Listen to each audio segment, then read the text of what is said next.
Monera. क्या हुआ? सुबह सुबह नाश्ता करके नहीं आए क्या? देखो, जो भी मैं बोल रहा हूँ ना, उसको रिपीट करना है। चाहे मन में रिपीट करो, और अगर बोल बोल के चिल्ला चिल्ला कर रिपीट करोगे ना, तो यही आवाज कानों से वापस अंदर जाएगी, तो आपको सारा याद हो जाएगा। ठीक है? क्या याद करवा रहे हो? अरे वही, Monera, protista, fungi, Plantae, Animalia. ठीक है, रिपीट कर लोगे ना? क्या कह रहे हो, याद है? टीचर कौन है इधर? मैं हूं ना। चुपचाप याद करो। चलो। Monera, protista, fungi, Plantae, Animalia. एक बार और। Monera, protista, fungi, Plantae, Animalia. कैसा लगा? सर हमें तो याद था। अच्छा, आपको याद था? बताओ क्या याद है? अरे सर, ये 5 किंगडम है, और ये 5 किंगडम क्लासिफिकेशन ना R H विटेकर ने दिया था, रॉबर्ट H विटेकर ने, इन द ईयर 1969। आपको किसे पता है ये सब? अरे सर, बायोलॉजिकल क्लासिफिकेशन पूरा पढ़ा है हमने, जो आपने पढ़ाया है ना, अभी तक हमारे कानों में गूंज रहा है वो। अच्छा, चलो बताओ क्या क्या याद था। सर वो तो हम बता देंगे, पर एक बात बोले क्या? हाँ बोलो। सर अभी आपने बोला ना रिपीट करो, तो हमें लगा कोई गाना गाने वाले हो, आगे की लाइन हमें गानी है ना? तू ही ये मुझको बता दे, चाहूं मैं या ना। नहीं, ऐसा कुछ भी नहीं है। हमें रिपीट करना है, Monera, protista, fungi, Plantae, Animalia. बेटा हमारी जिंदगी में क्या है? प्लांट है। आ जाओ। प्लांट है, बैक्टीरिया है, यही सब है। Monera, protista, fungi, Plantae, Animalia. ठीक है? ये दिया था R H विटेकर ने, 5 kingdom classification in the year 1969। और आपको पता है कि मोनेरा में रखते हैं बैक्टीरिया। बैक्टीरिया ऑटोट्रॉफ भी होते हैं, हेटरोट्रॉफ भी होते हैं, कीमोटोट्रॉफ भी होते हैं। उसके बाद प्रोटिस्टा। प्रोटिस्टा में रखा गया था कैटेगरीज, ग्रुप में डिवाइड कर दिया था। क्राइजोफाइट्स, डाइनोफ्लैजिलेट्स, यूग्लिनोइड, स्लाइम मोल्ड, और प्रोटोजोअन। उसके बाद था फंजाई। बताओ फंजाई की क्लासेस क्या थी? कितनी क्लासों में डिवाइड किया था? क्या कह रहे हो? Phycomycetes, ascomycetes, basidiomycetes, deuteromycetes. सही है। Phycomycetes, ascomycetes, basidiomycetes, deuteromycetes. ठीक है? फिर मैंने एनिमल में नाम बताए थे, जो कि आपको एनिमल किंगडम में पढ़ने हैं। Protozoa, porifera, coelenterata, ctenophora, platyhelminthes, aschelminthes, annelida, arthropoda, mollusca, echinodermata, कोडेटा, सेफेलोकोडेटा, यूरोकोडेटा। पढ़ेंगे पढ़ेंगे, है ना? पढ़ेंगे, मैं बस फ्लेक्स मार लेता हूँ कभी कभी। चलिए ठीक है। प्लांटी की बात करते हैं। किसकी बात करते हैं? प्लांटी की। ठीक है? प्लांटी मतलब प्लांट किंगडम की बात करते हैं। अब यहाँ पर क्या क्या आता है? सबसे पहले आता है थेलोफाइटा। सर कौन सा फाइटा? अरे बेटा थेलोफाइटा। ऐसे याद रखो, ठहरोफाइटा, है ना? थेलोफाइटा, या थेला गांव में बोलते हैं, थेलोफाइटा या थेरोफाइटा, जैसे भी याद रखना है, याद रखो थेलोफाइटा। और इसको सिंपल में बोलूँ तो ये एल्गी है। क्या है ये? एल्गी। आप एल्गी भी याद रख सकते हो, पर याद रखना जरूरी है थेलोफाइटा। थेलोफाइटा के बाद आता है ब्रायोफाइटा। क्या आता है बच्चों? ब्रायोफाइटा। ब्रायोफाइटा के बाद आता है टेरिडोफाइटा। क्या आता है? टेरिडोफाइटा। और टेरिडोफाइटा के बाद आता है जिम्नोस्पर्म। और फिर आता है एंजियोस्पर्म। तो अगर मैं आपसे बोलूं कि प्लांटी में कितनी कैटेगरीज है, कितने ग्रुप्स है, तो आप देख सकते हैं सबसे पहले है थेलोफाइटा, जिसको हम एल्गी कहते हैं। एल्गी के बाद है आपका ब्रायोफाइटा, फिर है आपका टेरिडोफाइटा, फिर है आपका जिम्नोस्पर्म, फिर है आपका angiosperm.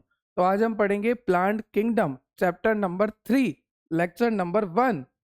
Chapter number 3, lecture number 1, plant kingdom, जहां पर हम देखेंगे थैलोफाइटा मतलब कि एल्गी, ब्रायोफाइटा, टेरिडोफाइटा, जिम्नोस्पर्म और एंजियोस्पर्म। क्या ये बात आपको क्लियर है? सर क्लियर है। और अब समझ में आ गया कि आप रिपीट क्यों करा रहे थे। 1969 में R H विटेकर ने 5 किंगडम क्लासिफिकेशन दिया था, जहां पर मोनेरा में आते हैं बैक्टीरिया, प्रोटिस्टा में आते हैं chrysophyte, dinoflagellates, यूग्लिनोइड, slime mould, protozoan. Fungi में आता है फाइकोमाइसिटीज, एस्कोमाइसिटीज, बेसिडोमाइसिटीज, ट्यूटेरोमाइसिटीज। फिर प्लांटी में आता है थेलोफाइटा मतलब कि algae, bryophyta, pteridophyta, gymnosperm, angiosperm. उसके बाद एनिमल में भी बहुत कुछ है, जैसे कि पता है sir, protozoa, porifera, coelenterata, ctenophora, platyhelminthes, aschelminthes, annelida, arthropoda, mollusca, echinodermata, कोडेटा, सेफेलोकोडेटा, यूरोकोडेटा। बस मेरी तरह जिस दिन तुम बोलना सीख गए ना, फ्लुएंसी में एकदम, तब मजा आ जाएगा भाइयों। चलो स्टार्ट करते हैं प्लांट किंगडम को। प्लांट को देखेंगे। किसको देखेंगे? प्लांट को देखेंगे। और सबसे पहले देखने वाले हैं थेलोफाइटा को। किसको देखने वाले हैं? थेलोफाइटा या फिर थेलोफाइट्स। ठीक है सर। जिसे हम क्या कहते हैं? एल्गी भी कहते हैं। और अगर मैं एल्गी की बात करूं तो एल्गी भी आपको अलग अलग तरीके से होती है। एक होती है क्लोरोफाइसी। क्या होती है? Chlorophyceae, Chlorophyceae. एक होती है फियोफाइसी। क्या होती है? Phaeophyceae. Chlorophyceae, Phaeophyceae, Chlorophyceae, Phaeophyceae. और एक होती है रोडोफाइसी। मेरे साथ बोलो बेटा। एल्गी तीन तरह से, क्लोरोफाइसी, फियोफाइसी, रोडोफाइसी। कौन कौन सी फाइसी? Chlorophyceae, phaeophyceae, rhodophyceae. अब देखो पहला नाम क्या है? क्लोरो मतलब कि क्लोरोप्लास्ट, क्लोरोफिल मतलब कि ग्रीन, है ना, ग्रीन। और आर से रोडोफाइसी, आर से रेड एल्गी। और फियोफाइसी हो गई ब्राउन, ब्राउन मुंडे नहीं है ये, ब्राउन एल्गी। ठीक है, तो क्लोरोफाइसी, पियोफाइसी, रोडोफाइसी तीन तरह की एल्गी होती है। क्लोरोफाइसी मतलब ग्रीन कलर की, आर से रोडोफाइसी, आर से रेड कलर की एल्गी, और बची हुई है पियोफाइसी जो कि ब्राउन कलर की एल्गी होती है। अभी हम देखेंगे कि इस एल्गी को इन तीन क्लास में जो डिवाइड किया है वो किस बेसिस पे डिवाइड किया है, और सबकी स्ट्रक्चर डायग्राम सब कुछ देखेंगे। स्ट्रक्चर डायग्राम वगैरह, है ना। चलिए एक बार देख लेते हैं, पहले एक ओवरव्यू ले लेते हैं इस चैप्टर में हमें पढ़ना क्या है। सबसे पहले हम पढ़ेंगे एल्गी, फिर हम पढ़ेंगे ब्रायोफाइट्स, फिर हम पढ़ेंगे टेरिडोफाइट्स, फिर हम पढ़ेंगे जिम्नोस्पर्म, देन एंजियोस्पर्म। और एंजियोस्पर्म आपको डिटेल में दे रखा है क्लास 12th में। ठीक है, sexual reproduction in flowering plant, ये चैप्टर आपको क्लास 12th में दे रखा है, डिटेल में वहां पे पढ़ेंगे। सबसे पहले बात करते हैं थैलोफाइट्स की। थैलोफाइट्स को एल्गी कहते हैं। एल्गी तीन तरह से होती है, Chlorophyceae, phaeophyceae, Rhodophyceae. Green algae, brown algae, red algae. उसके बाद यहाँ पर मैंने लिखा है कि इन एल्गी में सेल वॉल होती है, यहाँ पर फोटोसिंथेसिस भी होता है। अगर आपको एल्गी देखनी है तो ये एल्गी की स्ट्रक्चर है। ठीक है, फिर बात करते हैं ब्रायोफाइट्स की। ब्रायोफाइट्स जो होते हैं सिंपल होते हैं, नॉन वेस्कुलर होते हैं। नॉन वेस्कुलर का मतलब कि यहाँ पर दो तरह के टिश्यू नहीं मिलते, उनका नाम है जाइलम और फ्लोएम। तो हमेशा ध्यान रखना, अगर कोई बोले नॉन वेस्कुलर तो सीधा सा मतलब है कि यहाँ पर दो तरह के टिश्यू नहीं मिलते, वो है जाइलम और फ्लोएम। कोई बोले वेस्कुलर तो सीधा सा बोल देना, वेस्कुलर का मतलब है कि दो तरह के टिश्यू मिलते हैं, जाइलम और फ्लोएम। और कोई बोले नॉन वेस्कुलर तो सीधा सा बोल देना, दोनों तरह के टिश्यू नहीं मिलते, एक का नाम है जाइलम, एक का नाम है फ्लोएम। और आगे जब आप डिटेल स्टडी करोगे तब आपको पता लगेगा कि जाइलम और फ्लोएम वाटर, मिनरल और फूड का ट्रांसपोर्टेशन करते हैं प्लांट के अंदर। ठीक है, एक जगह से दूसरी जगह ट्रांसपोर्टेशन का काम होता है। तो ये बात क्लियर हो गई कि ब्रायोफाइट्स जो होते हैं सिंपल होते हैं, नॉन वेस्कुलर होते हैं और लैंड प्लांट्स होते हैं, जमीन पर मिलेंगे। But they need water for fertilisation. अगर फर्टिलाइजेशन करवाना है, मतलब स्पर्म का और ओवम का, स्पर्म का और एग का अगर मिलन करवाना है तो पानी चाहिए ही चाहिए। So they need water for fertilisation. ठीक है सर, हमें क्लियर हो गया। नेक्स्ट देखते हैं टेरिडोफाइट। टेरिडोफाइट के लिए एक वर्ड लिखा है फर्न। क्या बोलते हैं इसको? फर्न। और जब आप 12th क्लास में इवोल्यूशन पढ़ोगे तो वहां पर आपको एक और वर्ड आएगा जाइंट फर्न, है ना, क्योंकि वो बड़े बड़े फर्न होते हैं तो कुछ फर्न्स जो हैं जाइंट फर्न होते हैं। तो टेरिडोफाइटा को हम क्या नाम से जानते हैं? फर्न्स के नाम से जानते हैं। किस नाम से जानते हैं? फर्न्स के नाम से। ये वेस्कुलर होते हैं। वेस्कुलर का मतलब सर, वेस्कुलर का मतलब यहाँ पर जाइलम फ्लोएम प्रेजेंट है। ठीक है, क्रिप्टोगेम मतलब कि हिडन सेक्स ऑर्गन होते हैं यहाँ पर। ठीक है, और ये सीडलेस होता है। कैसा होता है ये? सीडलेस होता है। क्लियर? ठीक है सर। उसके बाद आता है जिम्नोस्पर्म। क्या आता है? जिम्नोस्पर्म। जिम्नो का मतलब होता है नेक्ड, स्पर्म का मतलब होता है सीड। नेक्ड सीड होता है, यहाँ पर कोई भी कवरिंग नहीं होती, बिल्कुल खुला सीड होता है, नेक्ड सीड होता है। फिर आता है एंजियोस्पर्म। एंजियोस्पर्म को कहते हैं फ्लावरिंग प्लांट। अगर फ्लावर है मतलब वो एंजियोस्पर्म है, अगर जिसमें फ्लावर है तो वो एंजियोस्पर्म है। एक बात और मैं आपको बता दूं, यहाँ पर मैंने आपको बोला कि ये सीडलेस होते हैं, तो ये रिप्रोड्यूस कैसे करते हैं? स्पोर से रिप्रोड्यूस करते हैं। किससे रिप्रोड्यूस करते हैं? स्पोर से रिप्रोड्यूस करते हैं। तो जैसे कि आप देख सकते हैं, सबसे पहले थैलोफाइटा, एल्गी बोलते हैं, सेल वॉल रखते हैं, फोटोसिंथेसिस प्रेजेंट होता है। ब्रायोफाइट्स नॉन वेस्कुलर होते हैं। कैसे होते हैं? नॉन वेस्कुलर होते हैं, सिंपल होते हैं, लैंड पर मिलते हैं, पानी चाहिए फर्टिलाइजेशन के लिए। ये है ब्रायोफाइट्स। फिर टेरिडोफाइटा की बात करें, ये जाइंट फर्न्स, ये होते हैं टेरिडोफाइट्स। फिर जिम्नोस्पर्म की बात करें, दिस इज जिम्नोस्पर्म, ये स्ट्रोबिलाई दिख रही है आपको, है ना। और उसके बाद एंजियोस्पर्म होता है। एंजियोस्पर्म का मतलब होता है flowering plant, this is flowers. Clear? क्या आपको क्लियर है?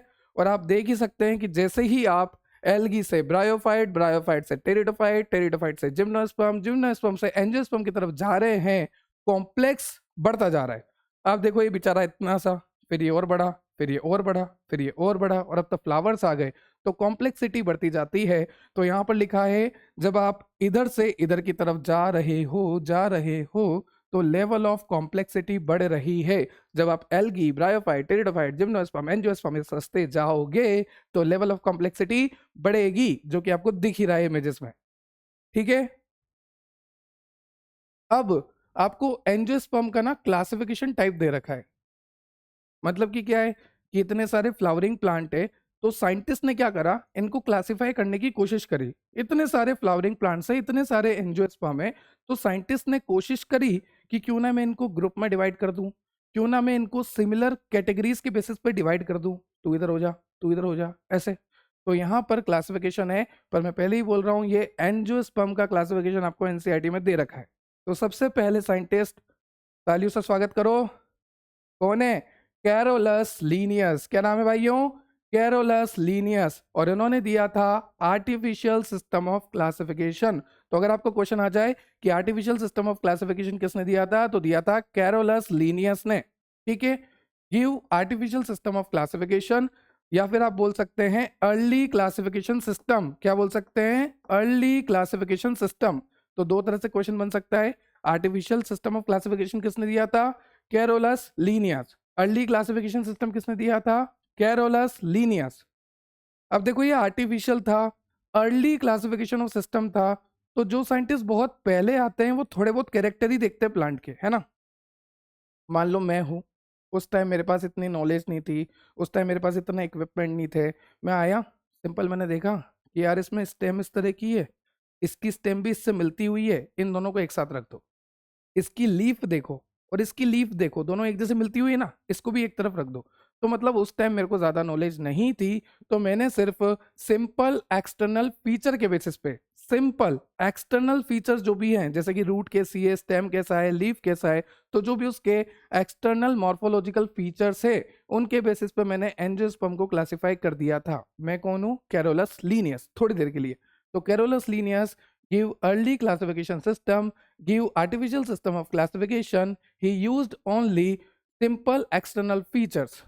ठीक है, या फिर एनसीईआरटी लिखती है ग्रोस सुपरफिशियल मॉर्फोलॉजिकल कैरेक्टर। इसको मैं आपको समझाता हूं। ग्रोस का मतलब क्या होता है? Large enough to see with naked eyes. जैसे कि मान लीजिए प्लांट है, अब प्लांट में लीफ है, तो मैं खुली आंखों से देख सकता हूँ ना, मेरे को कोई माइक्रोस्कोप की जरूरत थोड़ी ना पड़ेगी लीफ देखने के लिए, है ना। स्टेम है, दिख रही है, फ्लावर है, दिख रहा है ना। कोई माइक्रोस्कोप थोड़ी ना लगाना पड़ रहा है, मेरे को नहीं लगाना पड़ रहा ना। तो ग्रोस का मतलब होता है जो बड़े बड़े स्ट्रक्चर होते हैं, जो हमें खुली आंखों से दिख सकते हैं, खुली आंखों से हमें दिख सकते हैं बिना माइक्रोस्कोप की जरूरत के। फिर आता है सुपरफिशियल, मतलब कि बाहर बाहर से हमने देखा, हमने लीफ के अंदर झांक कर थोड़ी ना देखा माइक्रोस्कोप से, हमने तो बाहर से देख लिया कि हाँ भाई लीफ है ना। तो वो हो गया सुपरफिशियल, मतलब बाहर बाहर से। मॉर्फोलॉजिकल का मतलब होता है कि जो भी स्ट्रक्चर थी, जैसे लीफ की स्ट्रक्चर, स्टेम की स्ट्रक्चर, उनकी स्टडी हमने करी। तो ग्रोस, सुपरफिशियल, मॉर्फोलॉजिकल, कैरेक्टर के बेसिस पे। ग्रोस का मतलब जो हमें नेक्ड आई से विजिबल है, सुपरफिशियल मतलब बाहर से देखा, मॉर्फोलॉजिकल मतलब कि जो भी स्ट्रक्चर थी, जैसे लीफ की, स्टेम की, रूट की, उनकी हमने स्टडी करी, और उन्हीं कैरेक्टर के बेसिस पे हमने प्लांट को क्लासिफाई कर दिया। एनसीईआरटी थोड़ा कॉम्प्लेक्स लिखती है, मैंने थोड़ा सिंपल लिख दिया। क्लियर? अब कौन कौन से फीचर थे वो भी देख लो, वो भी लिखे हुए हैं। एनसीईआरटी लिखती है प्लांट हैबिट। देखो मैं पहले ही बता रहा हूं, प्लांट हैबिट लिखा है, हैबिटाट नहीं लिखा। हैबिटाट का मतलब होता है लोकेलिटी, कहां पर मिलता है। पर एनसीईआरटी लिखती है प्लांट हैबिट, इसका मतलब होता है ओवरऑल उसकी शेप कैसी है प्लांट की, ओवरऑल साइज कैसी है, स्ट्रक्चर कैसा है, और उसका स्टेम ओरिएंटेशन कैसा है। एनसीईआरटी लिखती है कि भैया हमने प्लांट को क्लासिफाई किया, कैरोलस लीनियस भाई साहब आए, उन्होंने प्लांट को क्लासिफाई किया ग्रोस, सुपरफिशियल, मॉर्फोलॉजिकल, कैरेक्टर के बेसिस पे।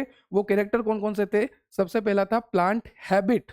मैं वापस बोल रहा हूँ, हैबिट लिखा है, इसका मतलब होता है कि ओवरऑल प्लांट की शेप कैसी है, ओवरऑल प्लांट की साइज कैसी है, ओवरऑल प्लांट का स्ट्रक्चर कैसा है, और ओवरऑल स्टेम का ओरिएंटेशन किस तरह से है। क्लियर?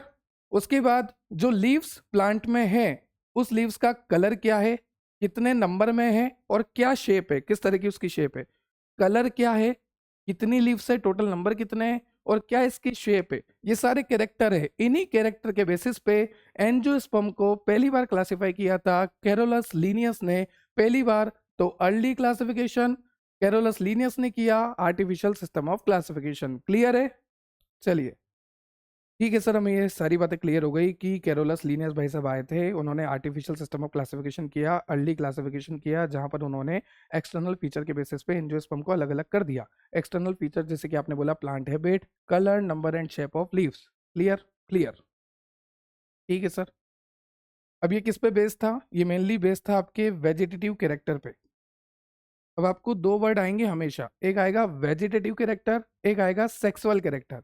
तो देखो ध्यान से सुनो, वेजिटेटिव का मतलब क्या होता है? जो ग्रोथ से रिलेटेड हो, जैसे कि आपका रूट हो गया, आपका स्टेम हो गया, आपका लीव हो गया, है ना, लीफ हो गई, रूट हो गई, स्टेम हो गई, जो ग्रोथ से रिलेटेड हो वो आपके वेजिटेटिव कैरेक्टर हो गए। फिर आते हैं रिप्रोडक्टिव कैरेक्टर या फिर आप बोल लीजिए सेक्सुअल कैरेक्टर। कौन से कैरेक्टर? सेक्सुअल कैरेक्टर या फिर रिप्रोडक्टिव कैरेक्टर। तो इसमें इन्वॉल्व क्या क्या होता है? फ्लावर, फ्रूट और सीड। तो इनमें ये तीन चीजें इन्वॉल्व होती है। ठीक है। दो तरह के कैरेक्टर प्लांट में बोले जाते हैं, एक होता है वेजिटेटिव, एक होता है सेक्सुअल। वेजिटेटिव का सीधा सा मतलब है रूट, स्टेम, लीव की बात कर रहे हैं, और सेक्सुअल कैरेक्टर का सीधा सा मतलब है फ्लावर की, फ्रूट की और सीड की बात कर रहे हैं। और एक बात मैं आपको बता दूं, हमेशा रिप्रोडक्टिव कैरेक्टर मतलब कि सेक्सुअल कैरेक्टर को ज्यादा प्रायोरिटी देनी चाहिए। ऑब्वियसली आप भी वही दोगे, है ना? मैं प्लांट की बात कर रहा हूँ नालायक को। जो सेक्सुअल कैरेक्टर है इसको हमेशा ज्यादा प्रायोरिटी देनी चाहिए। ठीक है, संसार का नियम है बेटा। पर यहां पर लीनियस भाई साहब ने क्या करा? लीनियस भाई साहब ने बहुत गलत काम किया। इन्होंने वेजिटेटिव कैरेक्टर को और सेक्सुअल कैरेक्टर को बराबर मान्यता दे दी, जो कि गलत बात है। सर गलत क्यों है? आप तो भेदभाव कर रहे हो। अरे भेदभाव नहीं कर रहा, ध्यान से सुनना। वेजिटेटिव कैरेक्टर और सेक्सुअल कैरेक्टर को बराबर मान्यता देनी ही नहीं चाहिए, क्योंकि जो वेजिटेटिव कैरेक्टर है, जैसे कि रूट हो गया, स्टेम हो गया, लीव्स हो गई, ये जो है एनवायरमेंट की चेंज होने की वजह से खराब हो सकते हैं। जैसे मान लीजिए एनवायरमेंट चेंज हो गया, है ना, सोइल की फर्टिलिटी चेंज हो गई, एनवायरमेंट चेंज हो गया, बारिश नहीं हो रही, धूप पड़ रही बहुत तेज, बहुत ज्यादा बारिश हो रही, वाटर लॉकिंग हो गई, मतलब कि एनवायरमेंट के चेंज होने की वजह से ये जो आपके वेजिटेटिव कैरेक्टर है ना, ये बहुत ही आसानी से अफेक्ट हो जाते हैं। तो फिर इनको बराबर मान्यता दे ही नहीं सकते रिप्रोडक्टिव कैरेक्टर के। तो देखो यहाँ पर लिखा भी है, vegetative character can change easily due to environmental condition, so they are not reliable for classification. और यहाँ पर ये बहुत गलत बात है, लिखा भी है, they gave equal importance to vegetative and sexual character, which is not correct, which is not acceptable. Clear? ठीक है सर। नेक्स्ट आपको यहाँ पे बता रखा है, it is mainly based on vegetative character and structure of androecium. Androecium क्या होता है? मेल रिप्रोडक्टिव पार्ट होता है। क्या होता है? मेल रिप्रोडक्टिव पार्ट होता है। तो इसका जो क्लासिफिकेशन था साइंटिस्ट का, कैरोलस लीनियस भाई साहब का, इनका क्लासिफिकेशन किस बेसिस पे था? Vegetative character as well as structure of androecium, male reproductive part. अब यहाँ पर इन्होंने बहुत ही कम कैरेक्टर को देखा। देखो मेरी बात सुनो, दो तरह के प्लांट है ना, ये दो तरह के हैं, दोनों एक जैसे दिख रहे हैं, हाँ दोनों कोलगेट के ही है, कोई प्रमोशन नहीं चल रहा है यहाँ पे। ये दो तरह के प्लांट है, ठीक है, बहुत सिमिलर है ना? हाँ सर, बहुत ही ज़्यादा सिमिलर है, ठीक है, दोनों सिमिलर है। तो यहाँ पर जब मैं कम कैरेक्टर्स को यूज करूंगा, जैसे कि लीफ का कलर, नंबर, शेप, है ना, ओवरऑल शेप, साइज, स्ट्रक्चर, बस इतने से कैरेक्टर के बेसिस पे मैंने क्लासिफाई किया, तो सिर्फ और सिर्फ जो पड़ोसी परिवार होंगे उनको ही क्लासिफाई कर पाऊंगा। जैसे मान लीजिए एक बिल्कुल ही अलग फ्लावरिंग प्लांट है और एक बिल्कुल ही अलग फ्लावरिंग प्लांट है, तो मैं उनको क्लासिफाई थोड़ी ना कर पाऊंगा। जो एक जैसे दिखते हैं सिर्फ उन्हीं को क्लासिफाई कर पाऊंगा, क्योंकि यहाँ पर मैंने सिर्फ थोड़े ही कैरेक्टर को कंसिडर किया है। तो देखो पढ़ो, they consider only a few characters to classify, तो they often separated species that were actually closely related. तो ये सिर्फ उन्हीं को सेपरेट कर पाएंगे जो वाकई में क्लोजली रिलेटेड है, दूर दराज की स्पीसीज सेपरेट नहीं हो पाएगी इतने से कैरेक्टर को लेकर। ठीक है सर। आपको कमियां पता लगी क्या? हाँ सर, कमियां पता लगी। एक तो ये जो कैरेक्टर है ये थोड़े बहुत ही लिए, तो ये बड़े बड़े जो डिफरेंस है हम पता नहीं लगा पाएंगे, है ना?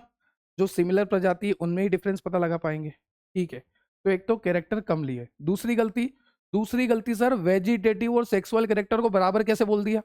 वेजिटेटिव कैरेक्टर तो एनवायरमेंट से आसानी से अफेक्ट हो जाते हैं, है ना, सेक्सुअल कैरेक्टर को थोड़ी भाव दो भाई। तो ये दूसरी गलती हो गई। तो इन्हीं गलती को ओवरकम करने के लिए दूसरा क्लासिफिकेशन आया जिसका नाम है नेचुरल क्लासिफिकेशन सिस्टम। क्या नाम है? Natural classification system. और ये दिया था जॉर्ज बेंथम। साइंटिस्ट का नाम क्या है? George Bentham. और उनके साथ थे जे डी हुकर। तो सपोज ये जॉर्ज बेंथम है, ये है जे डी हुकर।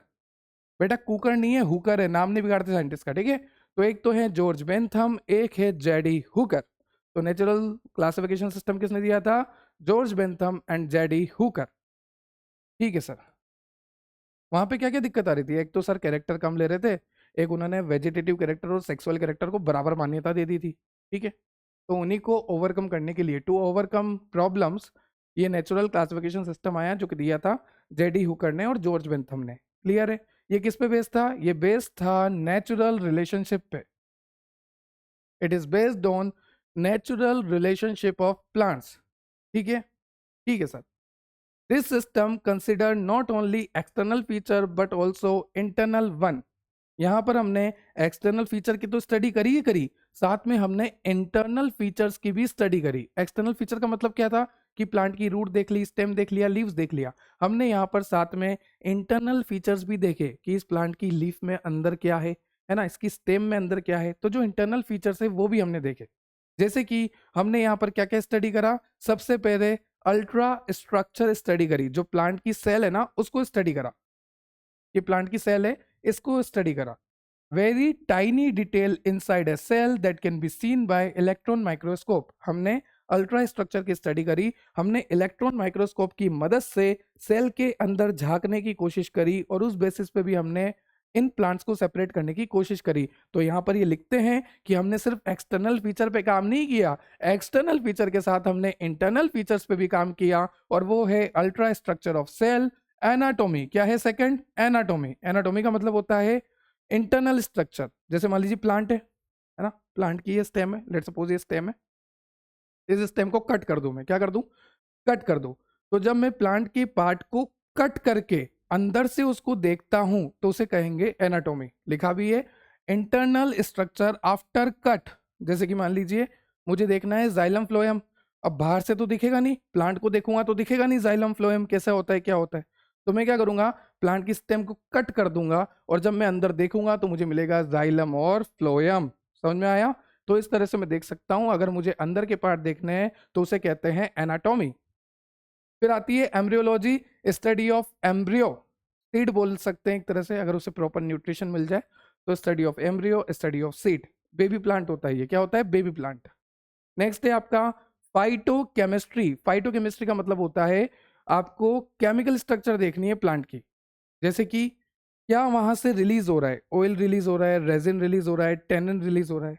देखो, study of chemical substance present in plant. जैसे मान लीजिए प्लांट है, ठीक है, यहाँ पर आपने इसकी स्ट्रक्चर देखी, फिर आपने इसमें देखा कि कौन सा केमिकल सब्सटेंस ये रिलीज कर रहा है।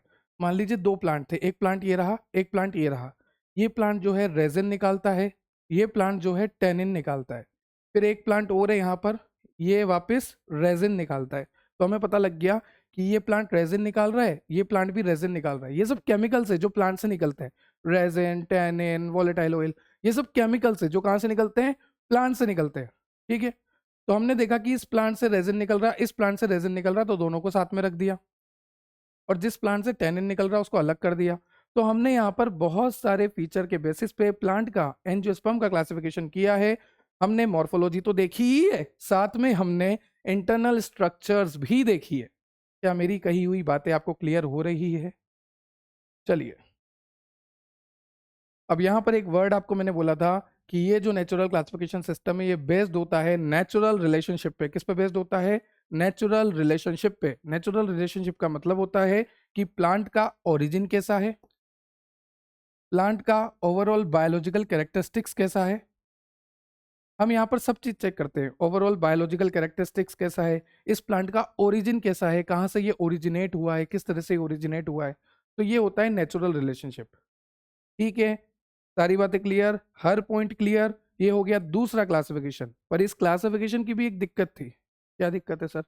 सब तो बढ़िया है, बेचारे ने एक्सटर्नल फीचर के साथ इंटरनल फीचर में अल्ट्रा स्ट्रक्चर, सेल के अंदर झांक के देख लिया, प्लांट को काट के देख लिया, एम्ब्रियोलॉजी करके देख ली, साथ में फाइटोकेमिस्ट्री से देख लिया कि कौन सा सब्सटेंस रिलीज हो रहा है प्लांट से। अब क्या दिक्कत रह गई? इन्होंने एक चीज नहीं करी, वो है फाइलोजेनेटिक रिलेशनशिप। मतलब मतलब कि इवोल्यूशनरी रिलेशनशिप। मतलब अरे ये तो पता ही होगा अब तुम्हें, इवोल्यूशन तो पता ही है ना। जैसे हम बने हैं चिंपैंजी वगैरह से, मैं अभी आज यहाँ पे खड़ा हूँ, है ना। मेरे पूर्वज पता नहीं कौन कौन रहे हैं, है ना। तो इवोल्यूशनरी हिस्ट्री की इन्होंने स्टडी नहीं करी। हम बोल रहे हैं एंजियोस्पर्म को क्लासिफाई कर रहे हैं, पर हमने ये नहीं बोला कि एंजियोस्पर्म आए कहाँ से। जैसे कि मैंने आपको शुरू में बताया ना कि एंजियोस्पर्म कहाँ से आए। देखो, पहले थैलोफाइट्स बने, फिर ब्रायोफाइट्स बने, फिर टेरिडोफाइट्स बने, फिर जिम्नोस्पर्म बने, फिर एंजियोस्पर्म बने। तो ये जो बन रहे हैं ये मुझे पता है आज, पर उस टाइम इन साइंटिस्ट ने इसके बारे में कोई बात नहीं करी। इसलिए अगला क्लासिफिकेशन आया और वो आया फाइलोजेनेटिक क्लासिफिकेशन। मतलब कि ये किस पे बेस्ड होगा? एवोल्यूशनरी हिस्ट्री पे बेस्ड होगा। यहाँ पर सारी चीजें होगी, मॉर्फोलॉजिकल, इंटरनल स्ट्रक्चर, सब कुछ करेंगे, पर साथ में ये इवोल्यूशनरी हिस्ट्री भी देखेंगे प्लांट की, कि प्लांट आया कहां से है। ठीक है। This system group organism based on their evolutionary relationship, कि भाई ये इसकी प्रजाति का है, इसको एक तरफ रख दो, ये इस तरफ से आ रहा है, इसको इस तरफ रख दो।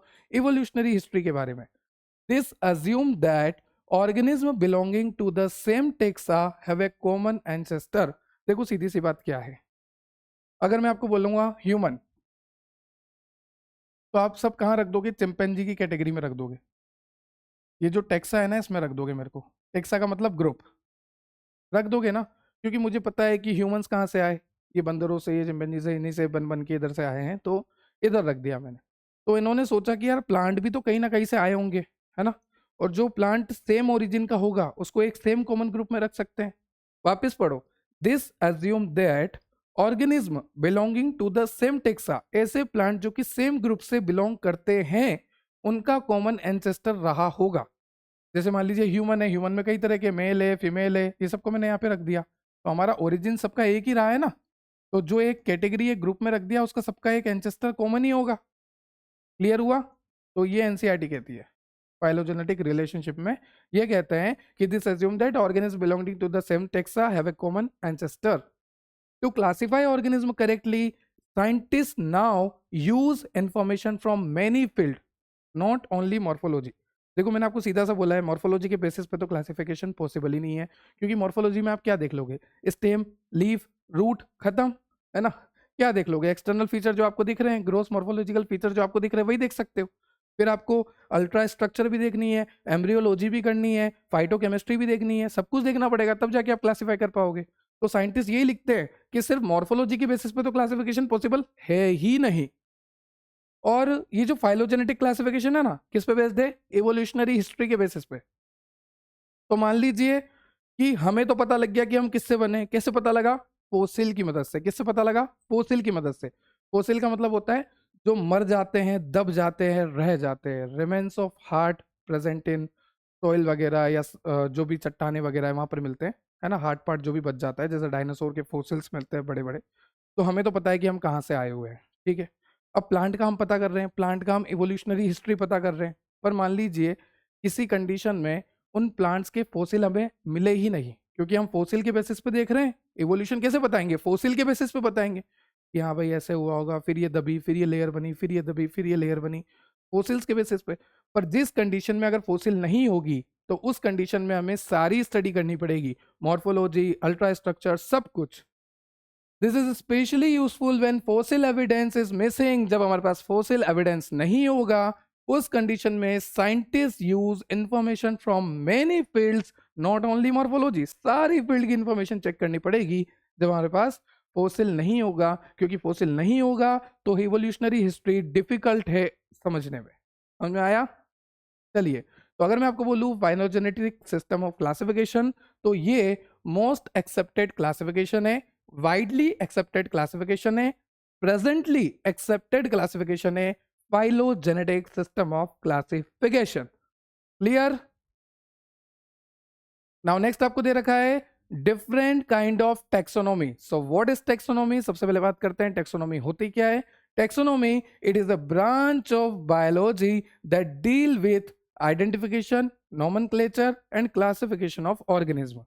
कोई ऑर्गेनिज्म है, कोई प्लांट है, उसको आइडेंटिफाई करना, उसको क्लासिफाई करना और उसको नाम देना, आइडेंटिफिकेशन, क्लासिफिकेशन और उसका नोमेनक्लेचर करना, ये सब आता है टेक्सोनोमी के अंदर. तो taxonomy it is a branch of biology that deal with identification, nomenclature and classification of organism. ठीक है, 3 तरह की टेक्सोनोमी आपको सिलेबस में दे रखी है. सबसे पहली टेक्सोनोमी है न्यूमेरिकल टेक्सोनोमी, सेकंड टेक्सोनोमी है साइटोटेक्सोनोमी और थर्ड टेक्सोनोमी है कीमोटेक्सोनोमी. चलिए वन बाय वन देखते हैं. टेक्सोनोमी सबसे पहला है numerical taxonomy. This is the modern method, क्योंकि यहां पर हम कंप्यूटर का यूज करते हैं. क्या यूज करते हैं? कंप्यूटर का यूज करते हैं. जैसे प्लांट है, अब प्लांट के कैरेक्टर इतने सारे हैं तो हम किससे पता करेंगे? कंप्यूटर की मदद से पता करेंगे. तो modern method done easily using computer. तो न्यूमेरिकल टेक्सोनोमी अगर आपको कोई पूछे तो आपको क्या बोलना है? It is a modern method done easily using computer. Computer ही बेचारा गायब हो गया हमारा. कंप्यूटर रह जाए, कंप्यूटर रह जाए, शाबाश. चलिए नेक्स्ट आपको क्या लिखा है? It is based on all observable character, many features are study together. हम यहाँ पर बहुत सारे फीचर्स को एक साथ स्टडी कर सकते हैं.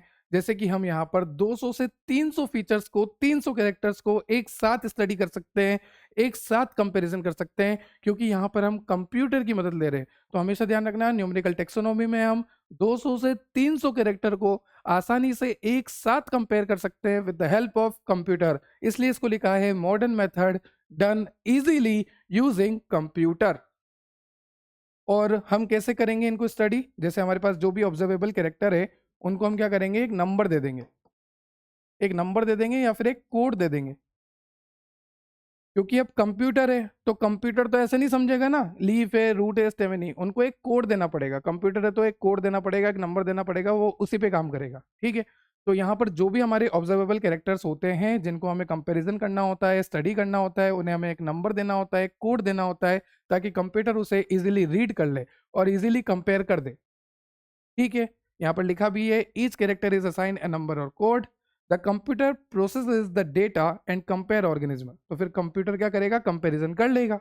अब यहाँ पर एक बात है जो आपको चुभेगी. अभी तक तो कोई दिक्कत नहीं आई. हाँ सर, प्लांट के जो ऑब्जर्वेबल कैरेक्टर है उनको एक कोड दे दिया, नंबर दे दिया, उस कोड को कंप्यूटर को दे दिया, कंप्यूटर ने कंपेयर करके आपको दे दिया.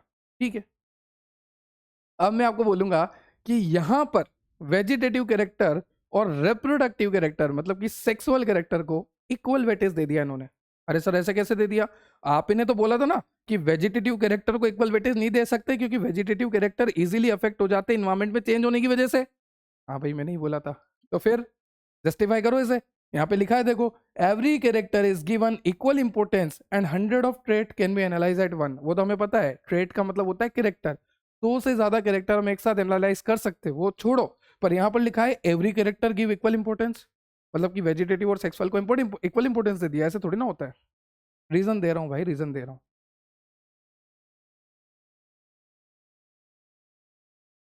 We give equal importance only for mathematical comparison.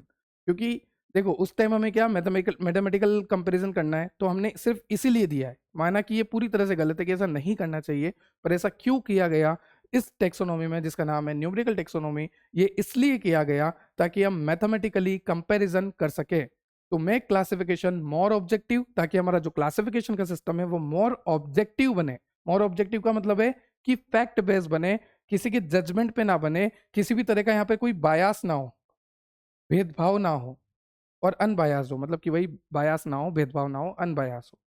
आपको सिर्फ इतना याद रखना है, अगर आपसे कोई पूछ ले कि भाई जब ये दोनों वेजिटेटिव और सेक्सुअल कैरेक्टर को बराबर इक्वल वेटेज नहीं दे सकते तो फिर न्यूमेरिकल टेक्सोनोमी में क्यों दिया गया? क्योंकि वहां पर हमने कंप्यूटर यूज किया, और कंप्यूटर को तो हमें कोड देना पड़ेगा, नंबर देना पड़ेगा. तो उसी चक्कर में हमने कंपेरिजन के लिए इक्वल दे रखा है ना, सिर्फ कंपेरिजन के लिए. Next is cytotaxonomy. साइटो का मतलब सेल. तो यहां पर हमने क्लासिफिकेशन किया है किसके बेसिस पे? Cytotaxonomy is classification based on cytological information, मतलब कि सेल के अंदर की इंफॉर्मेशन. जैसे कि सेल के अंदर क्रोमोसोम का नंबर क्या है, क्रोमोसोम की स्ट्रक्चर क्या है. हमारे पास कोई सेल है, प्लांट की सेल है, उसमें क्रोमोसोम कितने नंबर में है, क्रोमोसोम की स्ट्रक्चर क्या है, और क्रोमोसोम सेल डिवीजन के टाइम क्या बिहेवियर शो करते हैं। तो सेल के अंदर जो क्रोमोसोम है उसके बारे में बात करेंगे कि क्रोमोसोम के नंबर कितने हैं, क्रोमोसोम की स्ट्रक्चर कैसी है, और क्रोमोसोम ड्यूरिंग सेल डिवीजन उसका बिहेवियर क्या रहता है वो स्टडी करना। क्या आपको क्लियर हुआ? ठीक है। This cytological feature help distinguish closely related species, यहां से हम क्लोजली रिलेटेड स्पीसीज को इजीली डिस्टिंग्विश कर सकते हैं। ठीक है, चलिए साइटोटेक्सोनॉमी क्लियर है कि सेल के अंदर सिर्फ क्रोमोसोम का नंबर, क्रोमोसोम की स्ट्रक्चर और क्रोमोसोम का behaviour during the cell division वो स्टडी करना है। ठीक है, फिर आता है कीमो। कीमो का मतलब केमिकल। मैंने आपको बताया ना कि कोई plant resin, tannin, volatile oil release कर रहा है, कोई कुछ और रिलीज कर रहा है, तो उसके बेसिस पे क्या केमिकल रिलीज हो रहे हैं। Chemotaxonomy use the chemical composition of the plant to help classify them. जैसे कि कोई अल्कलॉइड रिलीज कर रहा है, कोई टर्पेनॉइड, कोई टेनिन, कोई रेजिन, कोई ऑयल। ऑयल कौन सा? Volatile oil. तो ये सब क्या है? एक तरह के मार्कर हैं। जैसे कि ये प्लांट रेजिन रिलीज कर रहा, तो ये रेजिन रिलीज करता है, इसको अलग रख दो। हमने क्या किया, एक मार्कर देख लिया कि ये रेजिन वाला है, ये रेजिन वाला है, दोनों को एक तरफ रख दो। तो दिस इज अ मार्कर। क्या है ये? एक तरह का मार्कर है हमारे लिए, जो हमें इंडिकेशन देता है और हमारे कंफ्यूजन को दूर करता है। क्या तीनों तरह की टेक्सोनोमी क्लियर है? क्लियर है। नाउ नेक्स्ट आपको दे रखी है एल्गी। चलो सर फाइनली एल्गी पर आ गए। बिल्कुल आ गए। एल्गी को क्या कहते हैं? एल्गी को थैलोफाइटा कहते हैं, थैलोफाइट्स कहते हैं। और एल्गी में क्लोरोफिल होता है, एल्गी में फोटोसिंथेसिस होती है, और एल्गी में सेल वॉल भी प्रेजेंट थी। हमें कहाँ से याद है? अरे सर आप ही ने तो बताया था, देखो सेल वॉल होती है, फोटोसिंथेसिस होता है। ठीक है, चलिए देखते हैं एल्गी को। तो सबसे पहले बात करते हैं एल्गी को क्या कहते हैं? थैलोफाइट्स कहते हैं। क्या कहते हैं बच्चों? थैलोफाइटा कहते हैं। They are unicellular as well as they are multicellular. They are unicellular as well as they are multicellular. ठीक है, उसके बाद ये क्लोरोफिल रखते हैं। क्या रखते हैं? क्लोरोफिल। और जो क्लोरोफिल होता है वो ग्रीन कलर होता है, तो वो फोटोसिंथेसिस करवाता है। क्या करवाता है? फोटोसिंथेसिस करवाता है। फिर उसके बाद ये अलग अलग जगह पे मिलते हैं। जो आपकी एल्गी होती है वो सोइल में मिलेगी, वुड पे मिलेगी, मॉइस्ट स्टोन में मिलेगी। ठीक है सर, सोइल में, वुड पर, मॉइस्ट स्टोन में। ठीक है, एल्गी हर जगह पे मिल सकती है। और कुछ एल्गी तो एसोसिएशन में मिलती है। एसोसिएशन, अरे जोड़े में मिलती है बेटा, हमारी तरह सिंगल नहीं होती, जोड़े में मिलती है। कौन सी एल्गी जोड़े में मिलती है? अरे याद करो, याद करो, याद करो, याद करो। लाइकेन याद आ रहा है क्या? लाइकेन क्या होता था? सिम्बायोटिक एसोसिएशन ऑफ एल्गी और फंजाई। तो ये हो गया ना जोड़ा। तो कुछ एल्गी तो जोड़े में मिलती है भाइयों, अपनी तरह नहीं होती है ना, किस्मत वाली होती है। कुछ एल्गी तो कैसी होती है बेटा? जोड़े में मिलती है। तो यहाँ पर लिखा है सम फाउंड इन एसोसिएशन, जैसे कि लाइकेन, जैसे कि लाइकेन। और कुछ जो है एनिमल के ऊपर भी होती है, कुछ एल्गी एनिमल के ऊपर भी होती है। उसका नाम है स्लोथ बियर। किस एनिमल के ऊपर होती है? स्लोथ बियर के ऊपर होती है, स्लोथ बियर के ऊपर। ठीक है, तो एल्गी जो है एसोसिएशन में भी मिलती है, जैसे कि लाइकेन के साथ, और स्लोथ बियर में होती है। ठीक है, जो स्लोथ बियर होता है उसके ऊपर सरफेस पे एल्गी प्रेजेंट होती है। नेक्स्ट है आपका क्लोरेला। क्लोरेला एक एग्जांपल है एल्गी का। क्लोरेला के बारे में स्पेशल मैं आपको बता दूं कि एक यूनिसेलुलर एल्गी है, क्योंकि मैंने आपको बोला कि यूनिसेलुलर भी हो सकती है, मल्टीसेलुलर भी हो सकती है। तो क्लोरेला जो है एक यूनिसेलुलर एल्गी है। ये एक तरह का फूड सप्लीमेंट है। क्या है बच्चों? एक तरह का फूड सप्लीमेंट है जिसमें प्रोटीन बहुत ज्यादा होता है। क्या होता है? प्रोटीन बहुत ज्यादा होता है। ये जो क्लोरेला है ये एक तरह का फूड सप्लीमेंट है, इसमें प्रोटीन बहुत ज्यादा होता है। तो इसको स्पेस ट्रेवलर्स जो होते हैं ना वो खाते हैं। कौन खाते हैं? स्पेस में ट्रेवल करने वाले स्पेस ट्रेवलर्स जो होते हैं ना वो खाते हैं। तो यूनिसेलुलर एल्गी है क्लोरेला, एक बहुत ही बढ़िया फूड सप्लीमेंट है क्लोरेला, प्रोटीन में रिच होता है क्लोरेला, स्पेस ट्रेवलर्स यूज करते हैं क्लोरेला। क्लियर? ठीक है, अब देखो ये जो एल्गी होती है ये सिंपल होती है। ऑब्वियसली सिंपल थी, पहला इमेज ही तो था एल्गी का, उसमें क्या ही था बेचारे में? कुछ भी नहीं था। ना रूट थी, ना स्टेम थी, ना लीव्स थी, कुछ भी नहीं था बेचारे में, है ना। अभी देखा ना आपने पहली इमेज, मैं बार बार ले जा रहा हूँ आपको, बार बार ले जा रहा हूँ। ये देखो क्या है यहाँ पे, बताओ। कोई रूट है, कोई स्टेम है, कोई लीव है, कुछ है? कुछ भी नहीं है यहाँ पे, है ना। तो एल्गी जो होती है सिंपल होती है। कैसी होती है? सिंपल होती है। सिंपल के साथ यहाँ पे लिखा है थैलोइड। देखो नाम से पता लग रहा है थैलोफाइटा, ये थैलोइड होती है। थैलोइड का मतलब होता है कि यहाँ पर रूट भी नहीं, स्टेम भी नहीं, लीव्स भी नहीं, कुछ भी नहीं होता। फिर ये ऑटोट्रॉफिक होती है। क्योंकि ये क्लोरोफिल रखती है, फोटोसिंथेसिस करती है, तो खुद का खाना खुद ही बनाएगी। ये लार्जली एक्वेटिक होती है, ज्यादातर ये कहाँ मिलेगी? पानी में मिलेगी। मोस्टली ये कहाँ मिलेगी? पानी में मिलेगी। पानी कौन सा? फ्रेश वाटर में भी मिल सकती है और मेरीन वाटर में भी मिल सकती है। ठीक है। उसके बाद लिखा है एल्गी जो है अलग अलग साइज में होती है, अलग अलग फॉर्म्स में होती है। जैसे कुछ एल्गी तो इस तरह से कॉलोनी बना के रहती है, इसको कहते हैं कॉलोनियल फॉर्म, इस तरह से कॉलोनी बना के रहती है। कुछ एल्गी इस तरह से फिलामेंटस फॉर्म में होती है, इसको कहते हैं फिलामेंटस फॉर्म। कुछ एल्गी इस तरह से 100 मीटर तक होती है पानी के अंदर, इस तरह से बड़ी बड़ी बड़ी बड़ी बड़ी बड़ी पानी के अंदर 100 मीटर तक होती है, इसको कहते हैं मैसिव प्लांट बॉडी। एग्जाम्पल है कैल्प्स, जिसकी हाइट लगभग 100 मीटर होती है। कितनी होती है बेटा? 100 मीटर। सोचो कितनी बड़ी बड़ी एल्गी है। कैल्प्स अंडर वाटर 100 मीटर तक हाइट है। ठीक है। कुछ होती है यूनिसेलुलर, कुछ होती है मल्टी सेलुलर। जैसे कि कई बार आपको कॉलोनी की फॉर्म में दिख जाएगी, कई बार आपको फिलामेंटस फॉर्म में दिख जाएगी, कई बार आपको मैसिव प्लांट बॉडी की फॉर्म में दिख जाएगी। जैसे एग्जांपल है कैल्प्स, जिसकी हाइट होती है लगभग 100 मीटर। अगर मैं बात करूं कि कौन सी एल्गी कॉलोनियल फॉर्म में मिलती है, तो एग्जांपल है वॉल्वॉक्स। देखो अब एग्जाम्पल शुरू हो गए हैं, एग्जाम्पल अच्छे से याद रखने हैं। एग्जाम्पल से नीट में क्वेश्चन आता ही आता है, ध्यान से सुनना और अच्छे से समझना। अगर मैं बात करता हूँ कॉलोनियल फॉर्म में, तो उसका एग्जाम्पल है वॉल्वॉक्स। अगर मैं बात करता हूँ फिलामेंटस फॉर्म, तो इसका एग्जाम्पल है यूलोथ्रिक्स और स्पायरोगायरा। अगर मैं बात करता हूँ मैसिव प्लांट बॉडी, तो इसका एग्जाम्पल है कैल्प्स, अप्रोक्स 100 मीटर लेंथ। ठीक है। अगर मैं बात करता हूँ यूनिसेलुलर एल्गी की, तो इसका एग्जांपल है क्लोरेला, स्पाइरुलिना, क्लेमाइडोमोनास। क्या है बच्चों? Chlorella, spirulina, Chlamydomonas. और क्लोरेला यूनिसेलुलर है, ये तो हमें पहले ही पता लग गया था। क्लियर है? यहां तक किसी को कोई दिक्कत है तो बताओ। एग्जाम्पल याद रखने भाइयों, कोलोनियल में वॉल्वॉक्स, ऐसे याद रखो, कॉलोनी में वॉल्वॉक्स का दबदबा है ना, colonial volvox. Filamentous ulothrix spirogyra, ulothrix spirogyra. रटो, अच्छे से रटो, एग्जाम्पल तो रटनी है, कंसेप्ट समझो पूरा। और रटो भी इस तरह से कि याद हो जाए मजे से। जैसे कॉलोनी में किसका दबदबा है? कॉलोनी में वॉल्वॉक्स का दबदबा है, वॉल्वो है ना, वॉल्वो बसेस, उसका दबदबा है। ठीक है, याद रखना है। चलिए यहां तक क्लियर हुआ। नेक्स्ट हमें देखेंगे रिप्रोडक्शन इन एल्गी। सर आपकी आवाज को क्या हुआ? अरे बेटा एल्गी का रिप्रोडक्शन देख रहे हैं, पता नहीं कब तुम 12th में आओगे, कब मैं जोश में ह्यूमन रिप्रोडक्शन पढ़ाऊंगा, रिप्रोडक्टिव हेल्थ पढ़ाऊंगा, बहुत ही फेवरेट और ऐसा पढ़ाऊंगा ना।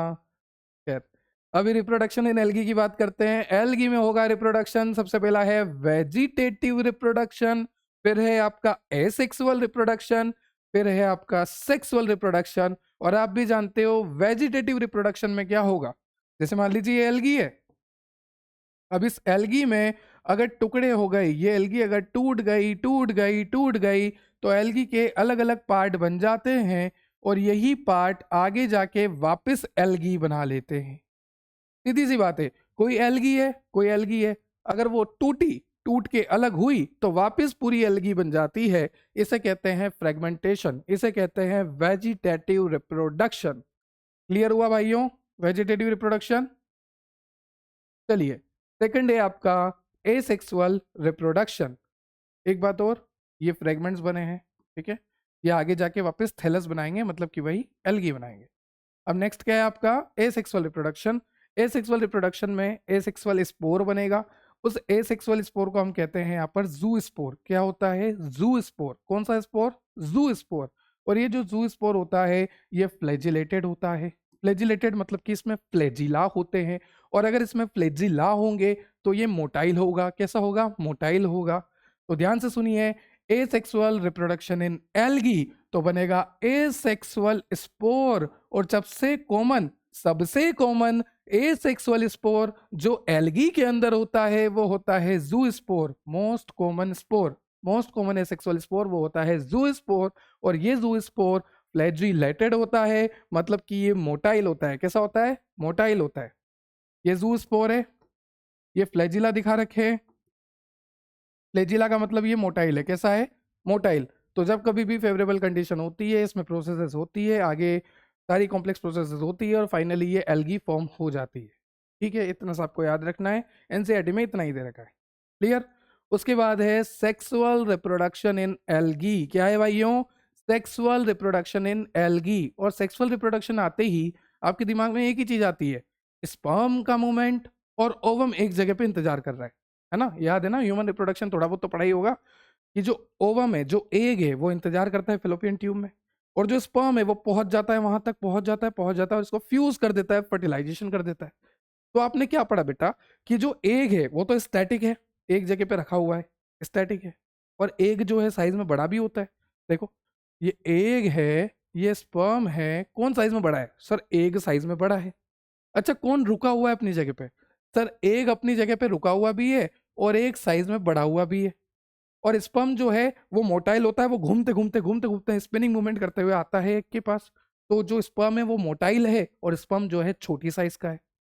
ठीक है, तो देखो यहाँ पर लिखा भी है, सेक्सुअल रिप्रोडक्शन का मतलब होता है fusion of male gamete and female gamete. और सेक्सुअल रिप्रोडक्शन तीन तरह से आपको यहाँ पे दिखा रखी है। आइसोगेमी, क्या नाम है पहला? आइसोगेमी, दूसरा है एनाइसोगेमी, और तीसरा होता है ऊगेमी। चलो मेरे साथ याद करो, आइसो एनाइसो ऊ, आइसोगेमी एनाइसोगेमी ऊगेमी, आइसोगेमी एनाइसोगेमी ऊगेमी। अब नाम से पता लग रहा बेटा, आइसो का मतलब होता है सेम, आइसो का मतलब क्या होता है? सेम। तो यहां पर आप देख सकते हैं सेम, जो मेल गैमेट है, जो फीमेल गैमेट है, वो दोनों एक ही मॉर्फोलॉजी के हैं, एक ही स्ट्रक्चर के हैं। तो ये हो गया आइसोगेमी। आइसो का मतलब होता है सेम, मैंने यहां पर लिखा भी है। आइसोगेमी का मतलब होता है gametes are similar in size and morphology. Gamete जो होते हैं साइज में भी सिमिलर होते हैं, मॉर्फोलॉजी में भी सिमिलर होते हैं। ठीक है,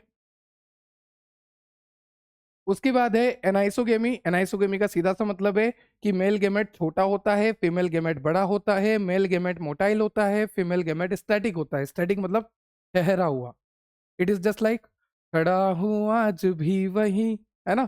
तो इट इज जस्ट लाइक खड़ा हूं आज भी वही, कि दिल फिर बेकरार है ना, किसी का इंतजार है तो वो आएगा और फ्यूजन करके जाएगा। ठीक है बेटा, तो ये हो गया एनाइसोगेमी, जहां पर मेल गेमेट छोटा होता है, फीमेल गेमेट बड़ा होता है। फीमेल गेमेट बड़ा होता है, स्टैटिक होता है, मेल गेमेट छोटा होता है, मूवेबल होता है, मोटाइल होता है, और मोटाइल होते होते वो पहुंच जाता है फीमेल के पास।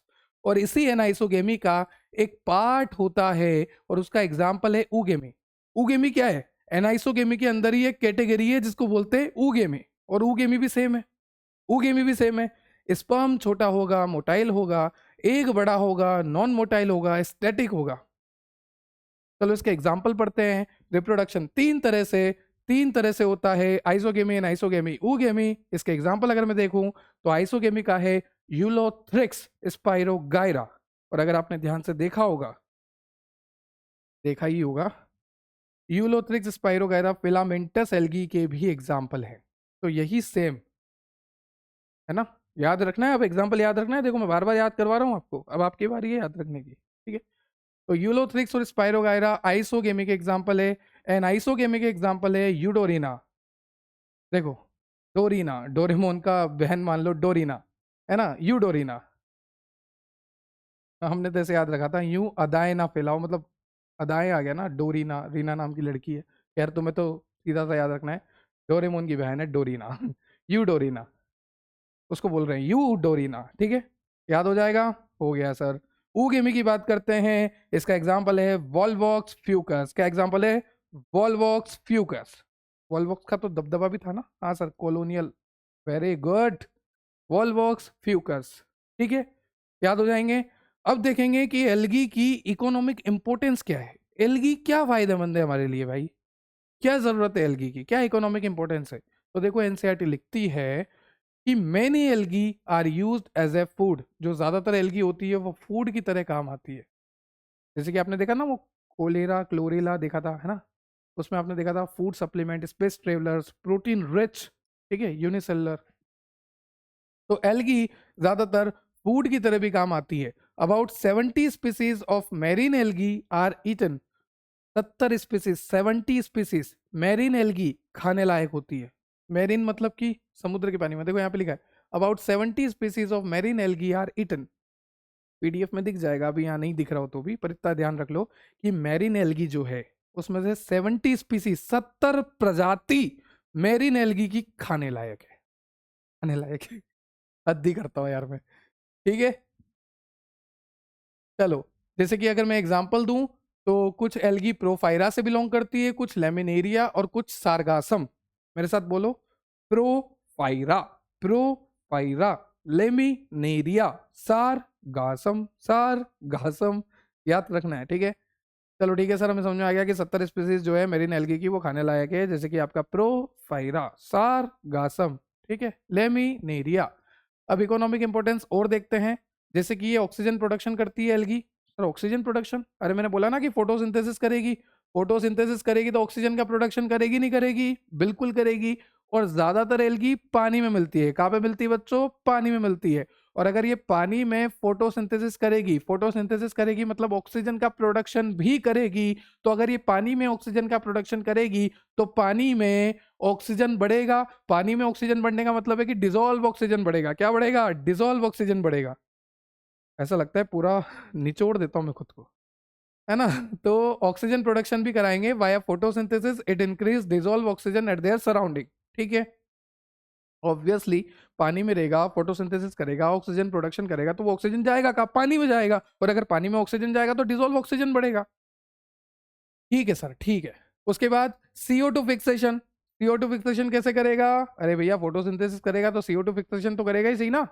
एक बात बताओ, एल्गी है, एल्गी फोटोसिंथेसिस कर रही है और एल्गी साथ में क्या करेगी? CO2 फिक्सेशन भी करेगी, CO2 को लेगी, तभी तो ऑक्सीजन देगी।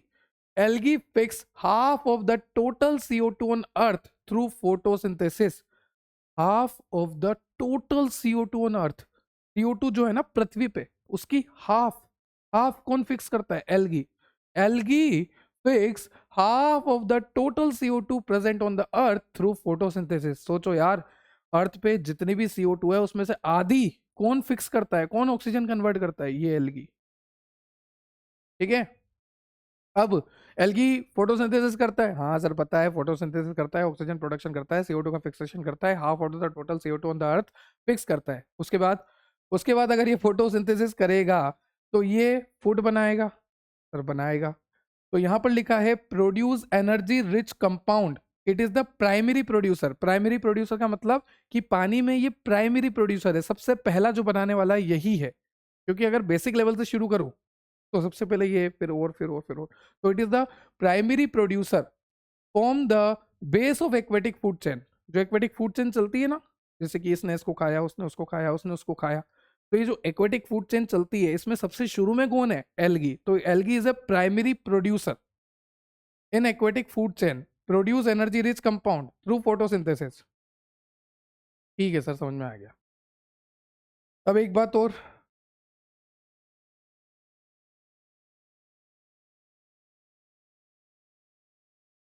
हाइड्रोकोलोइड। क्या नाम है? हाइड्रोकोलोइड एक तरह का वाटर होल्डिंग सब्सटेंस है। क्या है? Water holding substance. तो हाइड्रोकोलोइड एक तरह का क्या है? वाटर होल्डिंग सब्सटेंस है, वाटर को होल्ड करके रख लेगा। जैसे आपने स्पॉन्ज देखा होगा, वो वाटर होल्ड कर लेता है, फिर ऐसे दबाओगे, स्क्वीज करोगे तो वो निकलेगा पानी। तो ये एक तरह का क्या है? वाटर होल्डिंग सब्सटेंस होता है हाइड्रोकोलोइड। और ये जो हाइड्रोकोलोइड सब्सटेंस है जो कि वाटर होल्डिंग सब्सटेंस है, ये कहाँ से मिलता है? ये मिलता है कुछ ब्राउन एल्गी से। सर ब्राउन एल्गी मतलब फियोफाइसी? हाँ, कुछ तो ब्राउन एल्गी से मिलेगा, कुछ मिलेगा red algae. Sir red algae मतलब आर से रेड, आर से रोडोफाइसी। हाँ, कुछ मिलेगा रोडोफाइसी से।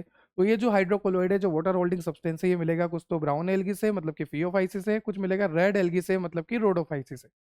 जैसे कि अगर मैं बात करूं एल्गिन की, क्या नाम है? एल्गिन। क्या नाम है बेटा? एल्गिन। ये जो एल्गिन है ये ब्राउन एल्गी से मिलता है। और एक और एक केराजिनिन। क्या नाम है? केराजिनिन। केराजिनिन ये मिलता है रेड एल्गी से। तो हमने बोला ना, कुछ तो मिलते हैं रेड एल्गी से, कुछ मिलते हैं ब्राउन एल्गी से। जैसे रेड एल्गी से हमें क्या मिलता है? केराजिनिन। क्या मिलता है? केराजिनिन, जो कि एक हाइड्रोकोलोइड सब्सटेंस है, वाटर होल्डिंग सब्सटेंस है। ब्राउन एल्गी से हमें क्या मिलता है? एल्गिन। क्या मिलता है? एल्गिन, जो कि एक हाइड्रोकोलोइड सब्सटेंस है, वाटर होल्डिंग सब्सटेंस है। और ये जो एल्गिन है, ये जो केराजिनिन है, ये वाइडली यूज होता है इंडस्ट्री में। कहाँ पे यूज होता है? इंडस्ट्री में वाइडली यूज्ड होता है। क्लियर? चलिए, अब उसके बाद agar is also obtained from algae. Sir agar कहीं सुना सुना लग रहा है बेटा। जब बैक्टीरिया को ग्रो कराया था ना, याद करो, कब कराया था सर? अरे भाई पेनिसिलिन की डिस्कवरी करी थी यार तुमने, एक्सीडेंटल डिस्कवरी थी, अलेक्जेंडर फ्लेमिंग ने करी थी। बैक्टीरिया को ग्रो करवा रहे थे वो, बायोलॉजिकल क्लासिफिकेशन में तो करी थी। हाँ सर ठीक है। नहीं भी याद रहा तो कोई बात नहीं, इतना याद रखो कि बैक्टीरिया को अगर कल्चर मीडिया में ग्रो कराना है, कल्चर मीडिया ऐसा मीडिया होता है जहाँ पे बैक्टीरिया ग्रो करता है लेबोरेटरी में, तो अगर बैक्टीरिया को ग्रो कराना है तो अगार मीडियम चाहिए ही चाहिए, अगार मीडियम चाहिए ही चाहिए। और ये अगार जो है मिलता है जेलिडियम ग्रेसिलेरिया, जेलिडियम ग्रेसिलेरिया, इन दोनों से मिलता है, ठीक है। Use for growing microbes in lab, microbe मतलब वही बैक्टीरिया को ग्रो कराना है तो आप अगार का यूज लेंगे, और अगार आपसे कहाँ से मिलेगा, जेलिडियम और ग्रेसिलेरिया से, एल्गी से। और it is also use in, agar जो है also use in preparation of ice cream and jellies, ठीक है, याद रखना आइसक्रीम और जेलीस में भी अगार जो है यूज होता है। आगे चले, नेक्स्ट आपको दे रखा है, एल्गी को हमने 3 पार्ट में डिवाइड किया था, क्लोरोफाइसी, फियोफाइसी, रोडोफाइसी। मेरे साथ बोलो, क्लोरोफाइसी, फियोफाइसी, रोडोफाइसी। आप सभी को पता है क्लोरोफाइसी मतलब ग्रीन एल्गी, फियोफाइसी मतलब ब्राउन एल्गी, रोडोफाइसी मतलब रेड एल्गी। और यहाँ पर अब मैं आपको बताऊंगा कि हमने एल्गी को ये 3 क्लासेस में क्लासीफाई किस आधार पे किया है, किस बेसिस पे करा है। तो हमने करा है classify on the basis of photosynthetic pigment, on the basis of cell wall composition, on the basis of food storage form। In 3 basis पे हमने एल्गी को 3 क्लासिफिकेशन में डिवाइड कर दिया है। किस बेसिस पे, एक तो कि एल्गी के अंदर फोटोसिंथेटिक पिगमेंट कौन सा है, उस बेसिस पे। दूसरा, सेल वॉल का कंपोजिशन क्या है, इस एल्गी का सेल वॉल का कंपोजिशन क्या है, इसका सेल वॉल कंपोजिशन क्या है। तो on the basis of photosynthetic pigment, on the basis of cell wall composition and on the basis of food storage form, here we classify algae into 3 classes: chlorophyceae, phaeophyceae, rhodophyceae. Chlorophyceae also known as green algae, phaeophyceae also known as brown algae, or we can say golden brown algae, and rhodophyceae also known as red algae। ठीक है, चलिए one by one start करेंगे। सबसे पहले start करेंगे Chlorophyceae. किसको start करेंगे, chlorophyceae को। तो chlorophyceae also known as green algae, it is unicellular. कैसी होती है ये, यूनिसेलुलर होती है। कॉलोनियल फॉर्म में भी होती है, कैसी होती है, कॉलोनियल फॉर्म में भी होती है, और फिलामेंटस फॉर्म में भी होती है। तीनों तरह की फॉर्म देखने को मिलेगी आपको क्लोरोफाइसी में। यूनिसेलुलर भी हो सकती है, कॉलोनियल भी हो सकती है, और आपकी फिलामेंटस फॉर्म भी हो सकती है। साथ ही साथ यहाँ पर जो पिगमेंट होता है, जो बहुत ही ज्यादा प्रेजेंट होता है, वो पिगमेंट होता है क्लोरोफिल ए, क्लोरोफिल बी। मेरे साथ बोलो, chlorophyll a, chlorophyll B, chlorophyll a, chlorophyll B, ठीक है। और ये कहाँ पे प्रेजेंट होता है, क्लोरोप्लास्ट में प्रेजेंट होता है, ठीक है। ये जो क्लोरोप्लास्ट होता है, ये जो क्लोरोप्लास्ट होता है, ये डिस्कॉइड शेप का हो सकता है, प्लेट लाइक शेप हो सकता है, रेटिकुलेट मतलब कि नेट लाइक शेप हो सकता है, कप शेप हो सकता है, स्पाइरल शेप हो सकता है, और रिबन शेप हो सकता है। अब मैं रिपीट कर रहा हूं, ध्यान से सुनना, 2 मिनट का काम है। क्लोरोफाइसी जिसको हम कहते हैं ग्रीन एल्गी, जो कि यूनिसेलुलर हो सकते हैं, कॉलोनियल हो सकते हैं, फिलामेंटस हो सकते हैं। इस ग्रीन एल्गी के अंदर बहुत ही ज्यादा मात्रा में पिगमेंट प्रेजेंट होते हैं, वो होते हैं क्लोरोफिल ए, क्लोरोफिल बी। और ये जो पिगमेंट प्रेजेंट होते हैं ज्यादा मात्रा में मतलब कि डोमिनेंसी में, जो ये पिगमेंट प्रेजेंट होते हैं, ये कहां पर प्रेजेंट होते हैं, क्लोरोप्लास्ट के अंदर। कहां पर, क्लोरोप्लास्ट। अब ये जो क्लोरोप्लास्ट होता है आपकी ग्रीन एल्गी का, ये अलग अलग शेप का हो सकता है, जैसे कि discoid shape, plate like shape, reticulate मतलब कि net like shape, cup shape, spiral shape, ribbon shape. ऐसे याद रखो, एक तो कप है, कप शेप, एक रिबन, रिबन शेप, एक स्पाइरल, स्पाइरल शेप, हो जाएगा याद, ठीक है। चलिए इनको बाद में देखेंगे, पहले इसी क्लोरोफाइसी को कंटिन्यू करते हैं, फिर फियो, फिर रोडो।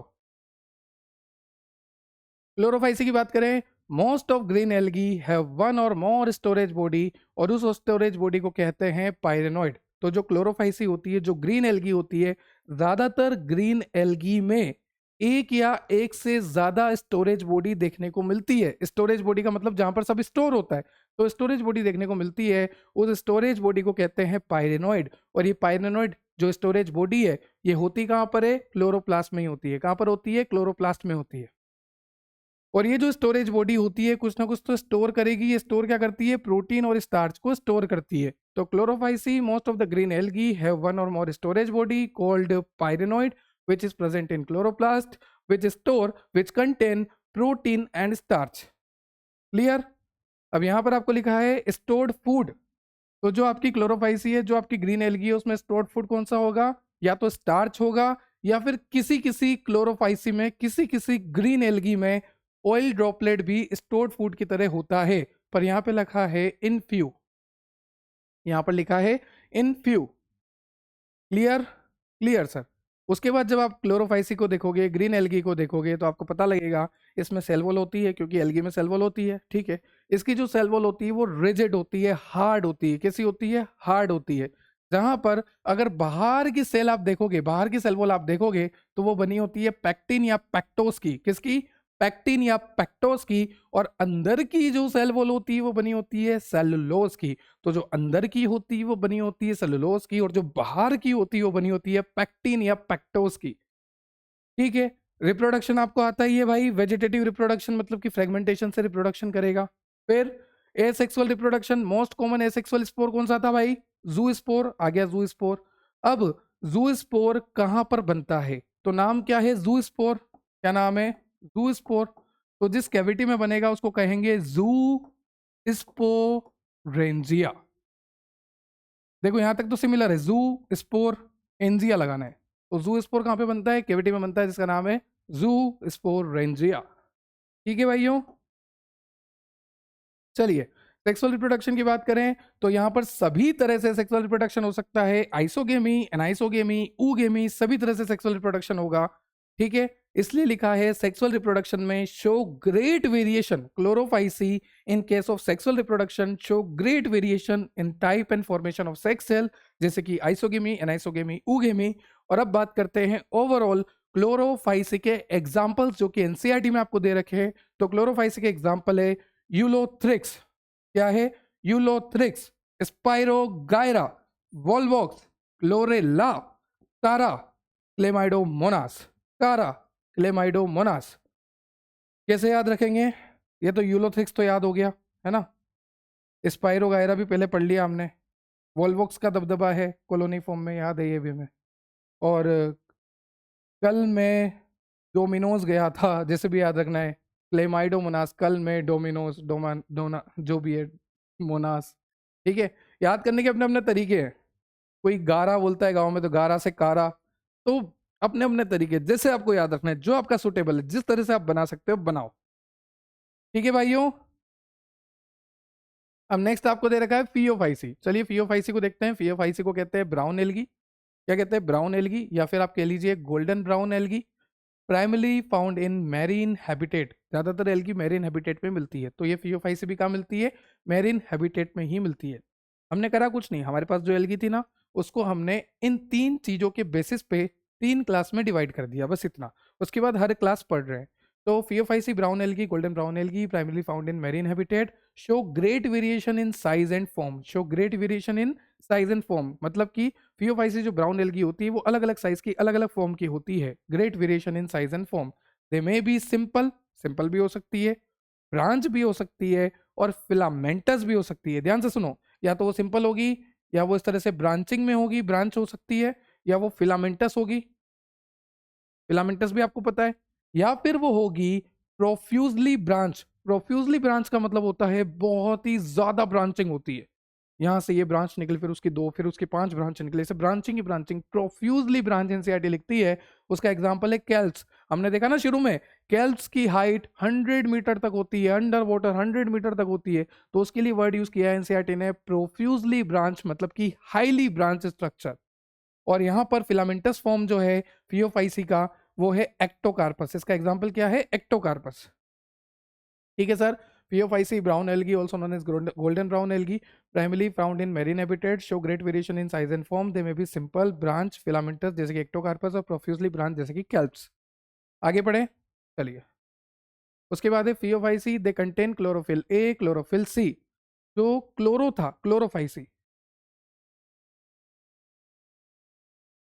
क्लोरोफाइसी में क्लोरोफिल ए, क्लोरोफिल बी था। फियोफाइसी में क्या है? Chlorophyll a, chlorophyll c. अभी टेबल आएगी एक समरी की, उसमें सब याद हो जाएगा। अभी ऐसे याद रखो, क्लोरोफिल ए, क्लोरोफिल सी। और यहाँ पर और भी पिगमेंट होते हैं, जैसे कि कैरेटिनॉइड, जेंटोफिल। क्या होते हैं? कैरेटिनॉइड, जेंटोफिल। तो अगर मैं बात करूँ फियोफाइसी, अगर मैं बात करूँ brown algae, golden brown algae, तो they contain chlorophyll a, chlorophyll c, carotenoid, xanthophyll. ठीक है। They vary in colour, form, just like olive green से लेकर various shade of brown depending upon the amount of xanthophyll pigment and fucoxanthin present in them. देखो यहाँ पे क्या बोला गया है कि they vary in colour from, मतलब कि इनमें अलग अलग तरह के कलर्स मिलते हैं। कौन कौन से? जैसे कि ऑलिव ग्रीन से लेकर अलग अलग ब्राउन कलर के शेड्स यहाँ पर देखने को मिलते हैं। कुछ ऑलिव ग्रीन होते हैं, फिर कुछ अलग अलग तरह के ब्राउन शेड्स कलर होते हैं। और ये कलर किस पे डिपेंड होते हैं? ये कलर डिपेंड होते हैं कि कितना अमाउंट में आपकी फियोफाइसी, आपकी एल्गी में ज़ेंथोफिल और फ्यूकोजेंथिन है। जैसे कि ज्यादा है तो ज्यादा ब्राउन कलर, कम है तो कम ब्राउन कलर। तो कितना अमाउंट में ज़ेंथोफिल पिगमेंट और फ्यूकोजेंथिन पिगमेंट प्रेजेंट है आपके एल्गी के अंदर, उस हिसाब से कलर आएगा। ठीक है, ठीक है। उसके बाद अब इसकी सेलुलर स्ट्रक्चर की बात करते हैं। इसकी सेल कैसी होती है, ये जो फियोफाइसी होती है। तो जब आप फियोफाइसी को देखोगे तो इसकी जो इनर सेल वॉल है वो सेलुलोज की ही बनी है। वहां पर भी इनर सेल वॉल सेलुलोज की ही थी। और यहाँ पर जो आउटर सेल वॉल है वो बनी है एल्गिन की। किसकी बनी है? एल्गिन की। Algin is a gel like substance, gelatinous coating. ठीक है, तो इसकी इनर सेल वॉल सेलुलोज की बनी है, इसकी आउटर सेल वॉल जो है एल्गिन की बनी है, जेल लाइक सब्सटेंस की बनी है। क्लियर हो गया? इसमें आपको न्यूक्लियस भी देखने को मिलेगा। इसमें आपको सेंट्रली लोकेटेड वैक्यूल भी देखने को मिलेगा। यहाँ पर वैक्यूल भी आ चुका है। और यहाँ पर आपको एक प्लास्टिड भी देखने को मिलेगा। तो ये सब सेलुलर ऑर्गेनल है जो सेल के अंदर हमें देखने को मिल रहे हैं। प्लास्टिड हमें देखने को मिल रहा है, और सेंट्रली लोकेटेड वैक्यूल हमें देखने को मिल रहा है, न्यूक्लियस हमें देखने को मिल रहा है। फिर हमने देखा इसके आउटर सेल वॉल एल्गिन की बनी है जो कि एक जेल लाइक सब्सटेंस है, जेलुटिनियस कोटिंग होती है आउटर सेल वॉल की। और इनर सेल वॉल सेलुलोज की बनी है। और यहाँ पर जो फूड स्टोर्ड होता है वो फूड स्टोर्ड होता है एक कॉम्प्लेक्स कार्बोहाइड्रेट फॉर्म में। मतलब कि ये जो ब्राउन एल्गी होती है, यहाँ पर जो फूड स्टोर्ड होता है वो कॉम्प्लेक्स कार्बोहाइड्रेट फॉर्म में स्टोर्ड होता है, जैसे कि लेमिनेरिन एंड मैनिटोल। ठीक है, उसके एग्जाम्पल्स की बात करें फियोफाइसी के, तो जो ब्राउन एल्गी उसके एग्जाम्पल है एक्टोकार्पस। कौन सा carpus? Ectocarpus, dictyota, dictyota and laminaria, sargassum and fucus. ये सारे एग्जाम्पल किसके हैं? ब्राउन एल्गी के। मैं आपको शुरू में बोला सारे एग्जाम्पल याद होने चाहिए। Ectocarpus, dictyota, laminaria, sargassum, fucus. ठीक है, और बात करें फियोफाइसी की, तो एक एग्जांपल से मैं आपको बताता हूँ। ये लेमिनेरिया है। क्या है ये? लेमिनेरिया। मैंने आपको बोला ना कि फियोफाइसी ब्राउन एल्गी के अलग अलग तरह के एग्जांपल है, तो मैं लेमिनेरिया की बात कर रहा हूँ। लेमिनेरिया की स्ट्रक्चर आपको दिखा रहा हूँ, क्योंकि एनसीईआरटी में लेमिनेरिया के लिए थ्योरी दे रखी है। ठीक है, तो जब आप प्लांट बॉडी स्ट्रक्चर देखोगे ब्राउन एल्गी की, एग्जांपल क्या है? लेमिनेरिया की। तो ये लेमिनेरिया की स्ट्रक्चर है। तो सबसे पहले आपको दिखेगा फ्रंट। फ्रंट का मतलब होता है लीफ लाइक स्ट्रक्चर। किसकी तरह होती है? ये लीफ लाइक स्ट्रक्चर होती है। और इसी फ्रंट में आपको फोटोसिंथेटिक पिगमेंट देखने को मिलेंगे। ये सब क्या है? Photosynthetic pigment. तो सबसे पहला जो पार्ट है वो है फ्रंट। फ्रंट का मतलब होता है लीफ लाइक स्ट्रक्चर, और इसी फ्रंट के अंदर आपको फोटोसिंथेटिक पिगमेंट प्रेजेंट होते हैं, फोटोसिंथेटिक पिगमेंट देखने को मिलते हैं। फिर आता है आपका stipe. This is stipe, stipe, stipe, stipe, stipe, stipe, stipe, stipe, है ना? दिस इज स्टाइप, एक तरह का स्टोक लाइक स्ट्रक्चर है। क्या है? Stalk like structure. फिर आता है आपका होल्ड फास्ट। जैसे मान लीजिए, कैसे याद रखोगे? मैंने आपको कुछ पकड़ने को दिया, मैंने कहा जल्दी से पकड़ो, तो आप क्या करोगे? होल्ड फास्ट, होल्ड फास्ट, है ना? तो ऐसे याद रख लो, ये है होल्ड फास्ट। और ये जो होल्ड फास्ट है ये नीचे रुकेगा, ये कहीं ना कहीं तो रुकेगा ना। तो इसको कहते हैं attachment to base. Attachment to base, base से अटैचमेंट होता है इसका। ठीक है सर, फ्रंट जहां पर फोटोसिंथेटिक पिगमेंट प्रेजेंट होते हैं, ये दिख गए। उसके बाद ये लीफ लाइक स्ट्रक्चर होती है, ये भी दिख गई, लीफ लाइक स्ट्रक्चर होती है। इस टाइप जो कि एक स्टॉक लाइक स्ट्रक्चर है। एक बात और, कि ये जो टाइप होती है ना, ये फ्रंट को और होल्ड फास्ट को कनेक्ट करके रखती है। और ये जो होल्ड फास्ट है ये बेस से अटैच होता है। ठीक है, चलिए। रिप्रोडक्शन आपको पता ही है, वेजिटेटिव में फ्रेगमेंटेशन कर देना, एसेक्सुअल में जू स्पोर बना देना। अब यहाँ पर जू स्पोर जो मोस्ट कॉमन स्पोर होता है, जू स्पोर मोटाइल भी होता है क्या? बिल्कुल होता है। तो यहाँ पे जो जू स्पोर है, यहाँ पर जो एसेक्सुअल रिप्रोडक्शन होगा वो बायफ्लैजिलेटेड जू स्पोर की मदद से होगा। पियर फॉर्म, नाशपाती। आज पहली बार सही से बोला हूँ, पियर मतलब नाशपाती। ठीक है, इस तरह से पियर फॉर्म होगा। और यहाँ पर आप देख सकते हैं zoospore are pear shape, that is pear shape. Pyriform कहते हैं, क्या कहते हैं इसको? पायरीफॉर्म। तो अगर मैं आपको बोलूं कि जो फियोफाइसी है, जो ब्राउन एल्गी है, उसमें जो एसेक्सुअल रिप्रोडक्शन होता है, वहां पर जो जूस्पोर होता है वो किस तरह का होता है? वो होता है पियर शेप या फिर पायरीफॉर्म, जहां पर दो अनइक्वल फ्लैजिला होते हैं जो कि लेटरली अटैच होते हैं। ध्यान से सुनो, एक एक वर्ड इंपॉर्टेंट है। अगर मैं बोल रहा हूं दो अनइक्वल, तो ध्यान से सुनो। अगर मैं बोल रहा हूं कि ये दोनों अनइक्वल फ्लैजिला लेटरली अटैच होते हैं, तो भी ध्यान से सुनो, क्योंकि क्वेश्चन में क्या होगा, लिख देंगे कि दो अनइक्वल फ्लैजिला होते हैं जो कि एपिकली या और तरह से अटैच होते हैं, तो आप टिक कर दोगे, आप आगे का पढ़ोगे दो अनइक्वल फ्लैजिला। पर मेरे भाई, दो अनइक्वल फ्लैजिला होते हैं जो कि लेटरली अटैच होते हैं। तो आप देख सकते हैं एक बड़ा है एक छोटा है, दो अनइक्वल फ्लैजिला हैं, पियर फॉर्म शेप पर लेटरली अटैच होते हैं। क्या आपको क्लियर हुआ? ये आपका जू स्पोर का स्ट्रक्चर था। तो यहाँ पे जो जू स्पोर है, जो एसेक्सुअल स्पोर है, वो बाइफ्लैजिलेटेड है, जहां पर दोनों फ्लैजिला अनइक्वल होते हैं, पायरिफॉर्म होता है, पियर शेप होता है, खत्म। ठीक है। फिर सेक्सुअल रिप्रोडक्शन बताइए यार, सेक्सुअल रिप्रोडक्शन, आइसोगेमी, एनाइसोगेमी, ऊगेमी। ठीक है। गैमेट वही, पायरिफॉर्म, और वही दो फ्लैजिला। अब देखो, यहाँ पर आपको एग्जाम्पल दे रखे हैं, वो मैंने आपको पहले ही बता दिए, ectocarpus, dictyota, laminaria, sargassum, fucus. Clear? अब चलते हैं लास्ट एल्गी पे जिसका नाम है रोडोफाइसी। तो देखो भाइयों, रोडोफाइसी नाम से क्या पता लग रहा है? रोडोफाइसी, आर से रोडोफाइसी, आर से रेड एल्गी। थोड़ी सी साफ सफाई कर लेते हैं। आप भी सांस ले लो, थोड़ी सी एग्जाम्पल याद करो थोड़े से। पर कहाँ से याद करें, लेक्चर के बाद याद करेंगे। लेक्चर में याद नहीं हो रहे क्या? अरे हो रहे हैं, हो रहे हैं। रोडोफाइसी, रोडोफाइसी को क्या कहते हैं? रेड एल्गी कहते हैं। क्या कहते हैं? Red algae. Member of rhodophyceae are commonly called red algae. They are red because due to predominance of red pigment are phycoerythrin in their body। देखो, ये जो रेड एल्गी होती है, ये जो रोडोफाइसी होती है, ये रेड क्यों होती है? क्योंकि इनके अंदर एक पिगमेंट होता है जो कि प्रीडोमिनेंस होता है, मतलब कि बहुत ही ज्यादा अमाउंट में होता है। उस पिगमेंट का नाम है आर फाइकोएरिथ्रिन पिगमेंट। क्या होता है? R phycoerythrin pigment. तो अगर आपसे कोई बोले कि ये जो रेड एल्गी है ये एक्चुअल में रेड क्यों है, तो आप बोलो कि इसके अंदर एक प्रीडोमिनेंस, बहुत ज्यादा अमाउंट में पिगमेंट मिलता है। वो पूछे कौन सा पिगमेंट मिलता है, तो आप बोल दो आर फाइकोएरिथ्रिन पिगमेंट। और इसमें कौन सा मिलता था जिसकी वजह से ऑलिव कलर से ये अलग अलग कलर होता था? देखो, जेंथोफिल और फ्यूकोजेंथिन, ऑलिव ग्रीन से अलग अलग ब्राउन शेड्स में आता था, है ना, थियोफाइसी वाला। तो वैसे ही आपको रोडोफाइसी में बोला है कि rhodophyceae also known as red algae. They are called red because यहाँ पर प्रीडोमिनेंस, मतलब कि बहुत ही ज्यादा अमाउंट में एक रेड पिगमेंट मिलता है जिसका नाम है आर फाइकोएरिथ्रिन। इसकी वजह से ये रेड एल्गी कहलाते हैं। और मेजोरिटी जो होती है रेड एल्गी की, वो मेरीन नेचर की होती है। ये भी मेरीन है, ये भी मेरीन है, सब मेरीन मेरीन हैबिटेट की ही है। ठीक है। और greater concentration of red algae are found in the warmer area. कौन से एरिया में मिलते हैं? वार्मर एरिया में मिलते हैं। वार्मर हो गया, वार्मर एरिया में मिलते हैं। ठीक है, गर्म एरिया में मिलते हैं। क्लियर हुआ? ठीक है sir. Rhodophyceae also known as red algae, यहाँ पर एक रेड पिगमेंट बहुत ही ज्यादा प्रीडोमिनेंस होता है जिसका नाम होता है आर फाइकोएरिथ्रिन। ज्यादातर रेड एल्गी जो है मेरीन फॉर्म में मिलती है और वार्मर एरिया में मिलती है। अब एक बात, बहुत ही इंपॉर्टेंट बात, कि यहाँ पर रोडोफाइसी में, रेड एल्गी में जो फूड स्टोर्ड होता है वो फ्लोराइडन स्टार्च की फॉर्म में होता है, फ्लोरिडियन स्टार्च की फॉर्म में। जो रोडोफाइसी है, जो रेड एल्गी है, उसमें जो स्टोर्ड फूड होता है वो फ्लोरिडियन स्टार्च की फॉर्म में स्टोर्ड होता है।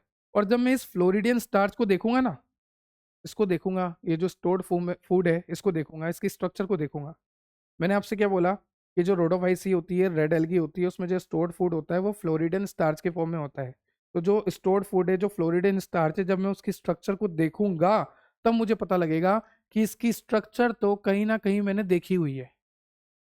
ग्लाइकोजन की थी या अमाइलोपेक्टिन की थी, है ना, कहीं ना कहीं देखी हुई है। तो मुझे पता लगा कि इसकी जो फ्लोरिडियन स्टार्च की जो स्ट्रक्चर है वो सिमिलर होती है ग्लाइकोजन के और अमाइलोपेक्टिन के। क्लियर?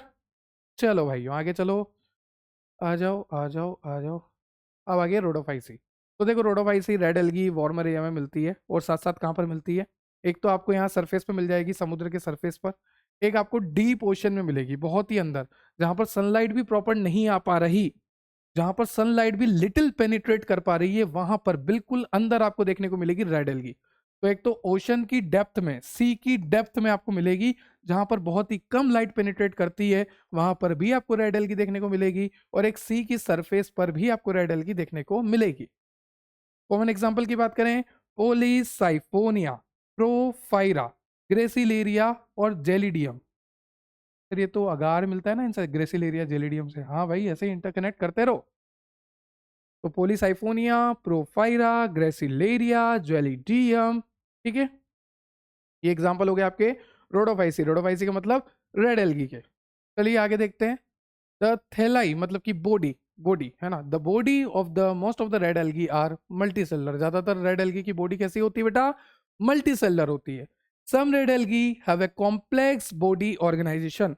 कुछ रेड एल्गी तो कॉम्प्लेक्स बॉडी ऑर्गेनाइजेशन रखती है। तो ज्यादातर रेड एल्गी मल्टी सेलर होती है।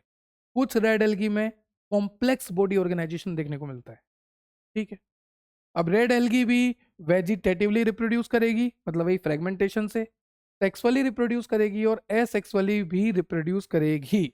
अब यहां पर एक बात ध्यान से सुनना, बहुत ध्यान से सुनना। यहां पर जो सेक्सुअली है ना, अभी तक हमने सेक्सुअली में क्या देखा था बेटा? कि मेल गैमेट मोटाइल होता है और फीमेल गैमेट नॉन मोटाइल होता है, एक जगह पे रहता है, स्टैटिक होता है। क्लोरोफाइसी फियोफाइसी में सब ऐसे ही था, है ना। अब रोडोफाइसी में क्या हो गया कि मेल गैमेट नॉन मोटाइल है और फीमेल गैमेट भी नॉन मोटाइल है, दोनों ही नॉन मोटाइल है। ये भी आगे नहीं बढ़ रहा, ये भी आगे नहीं बढ़ रहा। अब कैसे फ्यूजन कराएं, कैसे फर्टिलाइजेशन कराएं, बताओ। अच्छा मुझे ये बताओ, ये रोडोफाइसी ज्यादातर कहाँ मिलती है? अरे सर पानी में मिलेगी, देखो ना आपने बोला है ना पानी में मिलेगी।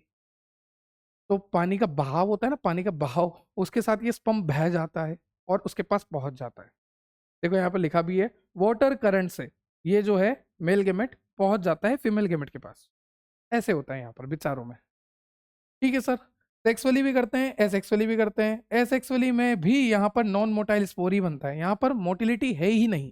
हमेशा ध्यान रखना, जो रोडोफाइसी है, जो रेड एल्गी है, वहां पर चाहे सेक्सुअल स्पोर हो चाहे एसेक्सुअल स्पोर हो, मोटिलिटी है ही नहीं, मूवमेंट है ही नहीं, सब कुछ नॉन मोटाइल है। देखो non motile spore, non motile gamete, सब कुछ नॉन मोटाइल है वही कि फीमेल गेमेट बड़ा होगा, मेल गेमेट छोटा होगा, है वही, पर सारे नॉन मोटाइल है।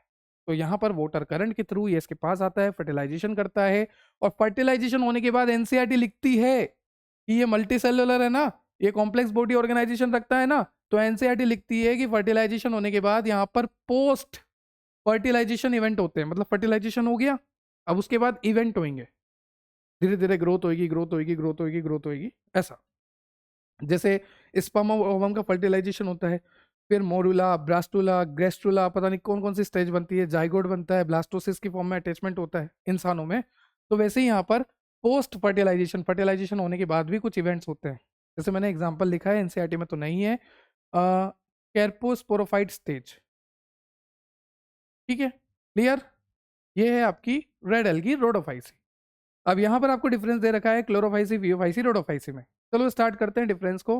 तीन क्लासेस है एल्गी की, क्लोरोफाइसी, फियोफाइसी, रोडोफाइसी। क्लोरोफाइसी का मतलब ग्रीन एल्गी, फियोफाइसी का मतलब ब्राउन एल्गी, रोडोफाइसी का मतलब रेड एल्गी। क्लोरोफाइसी में जो पिगमेंट मिलता है वो क्लोरोफिल ए बी होता है, इसमें AC होता है और इसमें AD होता है।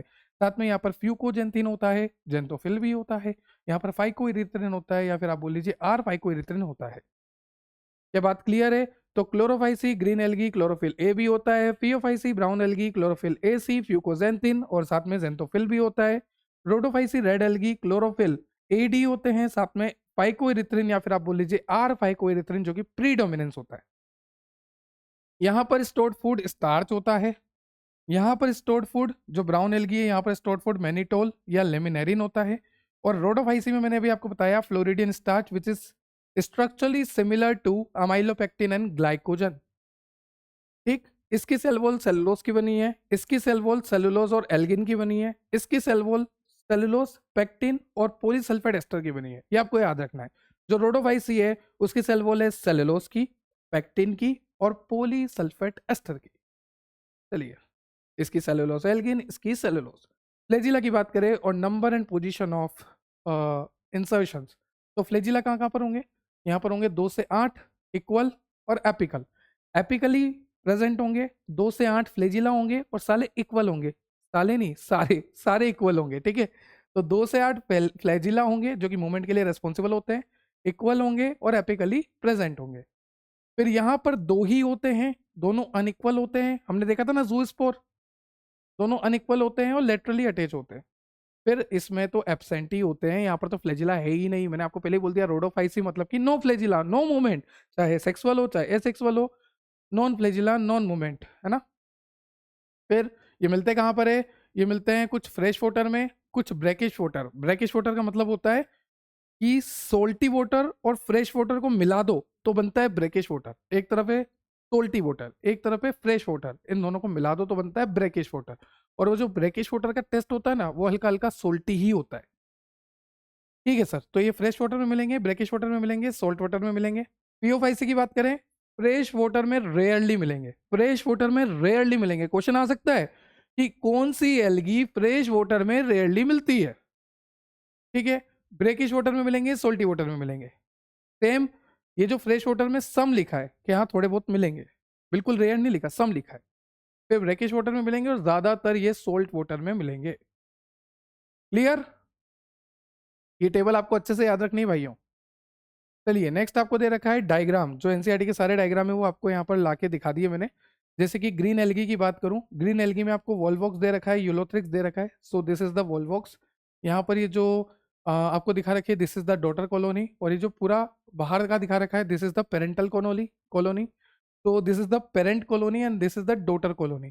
ठीक है, फिर आता है ulothrix, this is the ulothrix. इसको अच्छे से दिमाग में छाप लो कि यूलोथ्रिक्स अगर आ गया, गलती से ये डायग्राम दे दिए क्वेश्चन में, तो आपको पता होना चाहिए ना कि ये यूलोथ्रिक्स है, इससे मैं पहले मिल चुका हूँ, ये यूलोथ्रिक्स है, ये वॉल्वॉक्स है, कॉलोनी में दबदबा है इसका, कॉलोनियल फॉर्म का होता है, मिल चुका हूँ।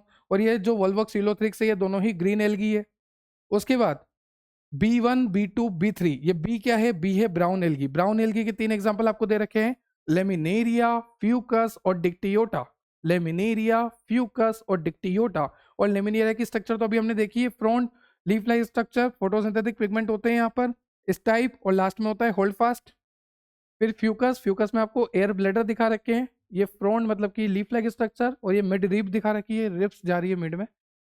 फिर डिक्टियोटा जिसमें आपको फ्रंट वही लीफ लाइक स्ट्रक्चर दिखा रखा है। ये तीनों जो है ये ब्राउन एल्गे के एग्जांपल है। ऊपर वाला क्या है? ग्रीन एल्गे के एग्जांपल है। फिर नीचे आपको दे रखा है प्रोफाइरा और पोलीसाइफोनिया। ये जो प्रोफाइरा है जिसमें यहाँ पर आपको फ्रंट दिखा रखा है लीफ लाइक स्ट्रक्चर, और ये जो पोलीसाइफोनिया है जिसमें ये मैन एक्सिस आपको दिखा रखी है और इसकी ब्रांचेस निकलती हुई दिखा रखी है, ये पोलीसाइफोनिया है। तो पोलीसाइफोनिया और porphyra it is example of red algae. Clear? NCERT का डायग्राम देख लिए, एनसीईआरटी की टेबल देख ली, एनसीईआरटी की थ्योरी देख ली, एनसीईआरटी का वर्ड टू वर्ड देख लिया। बताओ अब क्या रहता है? एल्गी हो गई आपकी, मुबारक हो। Chlorophyceae, phaeophyceae, Rhodophyceae. टेक्सोनोमी भी हो गई आपकी, और क्लासिफिकेशन भी हो गया आपका, और इंट्रोडक्शन भी हो गया आपका। उसके बाद आपको दे रखा है एनसीईआरटी में आप क्या क्या पढ़ सकते हैं। चैप्टर 3 को आप स्टार्ट करिए, ये पूरा इंट्रोडक्शन पढ़िए, सब कुछ पढ़िए। ठीक है, एल्गी के बारे में पढ़िए, एल्गी के यूज पढ़िए। उसके बाद क्लोरोफाइसी के बारे में पढ़िए, फियोफाइसी के बारे में पढ़िए, रोडोफाइसी के बारे में पढ़िए। उसके बाद आप इस टेबल को देखिए, और पेज नंबर 28 तक आप पढ़ सकते हैं, ग्रेसिलेरिया और जिलेडियम तक। उसके बाद ब्रायोफाइट स्टार्ट हो जाता है, ये आपको अभी नहीं पढ़ना है। क्लियर हुआ? तो आई होप आपको लेक्चर क्लियर हुआ होगा। एक बार मैं आपको पूरा बता देता हूँ। देखिए, सबसे पहले हमने ये 5 किंगडम क्लासिफिकेशन के बारे में जाना था। ठीक है, हमने बोला था Monera, protista, fungi, Plantae, Animalia. फिर हमने देखा था सबसे पहले प्लांट किंगडम को। प्लांट किंगडम में हमने टेलोफाइट, वेराफाइट, टेरिडोफाइट, जिम्नोस्पर्म, एंजियोस्पर्म। फिर हमने देखा आर्टिफिशियल सिस्टम ऑफ क्लासिफिकेशन। फिर हमने देखा नेचुरल सिस्टम ऑफ क्लासिफिकेशन। फिर हमने देखा फाइलोजेनेटिक सिस्टम ऑफ क्लासिफिकेशन। फिर हमने देखा न्यूमेरिकल टेक्सोनॉमी, साइटोटेक्सोनॉमी, कीमोटेक्सोनॉमी।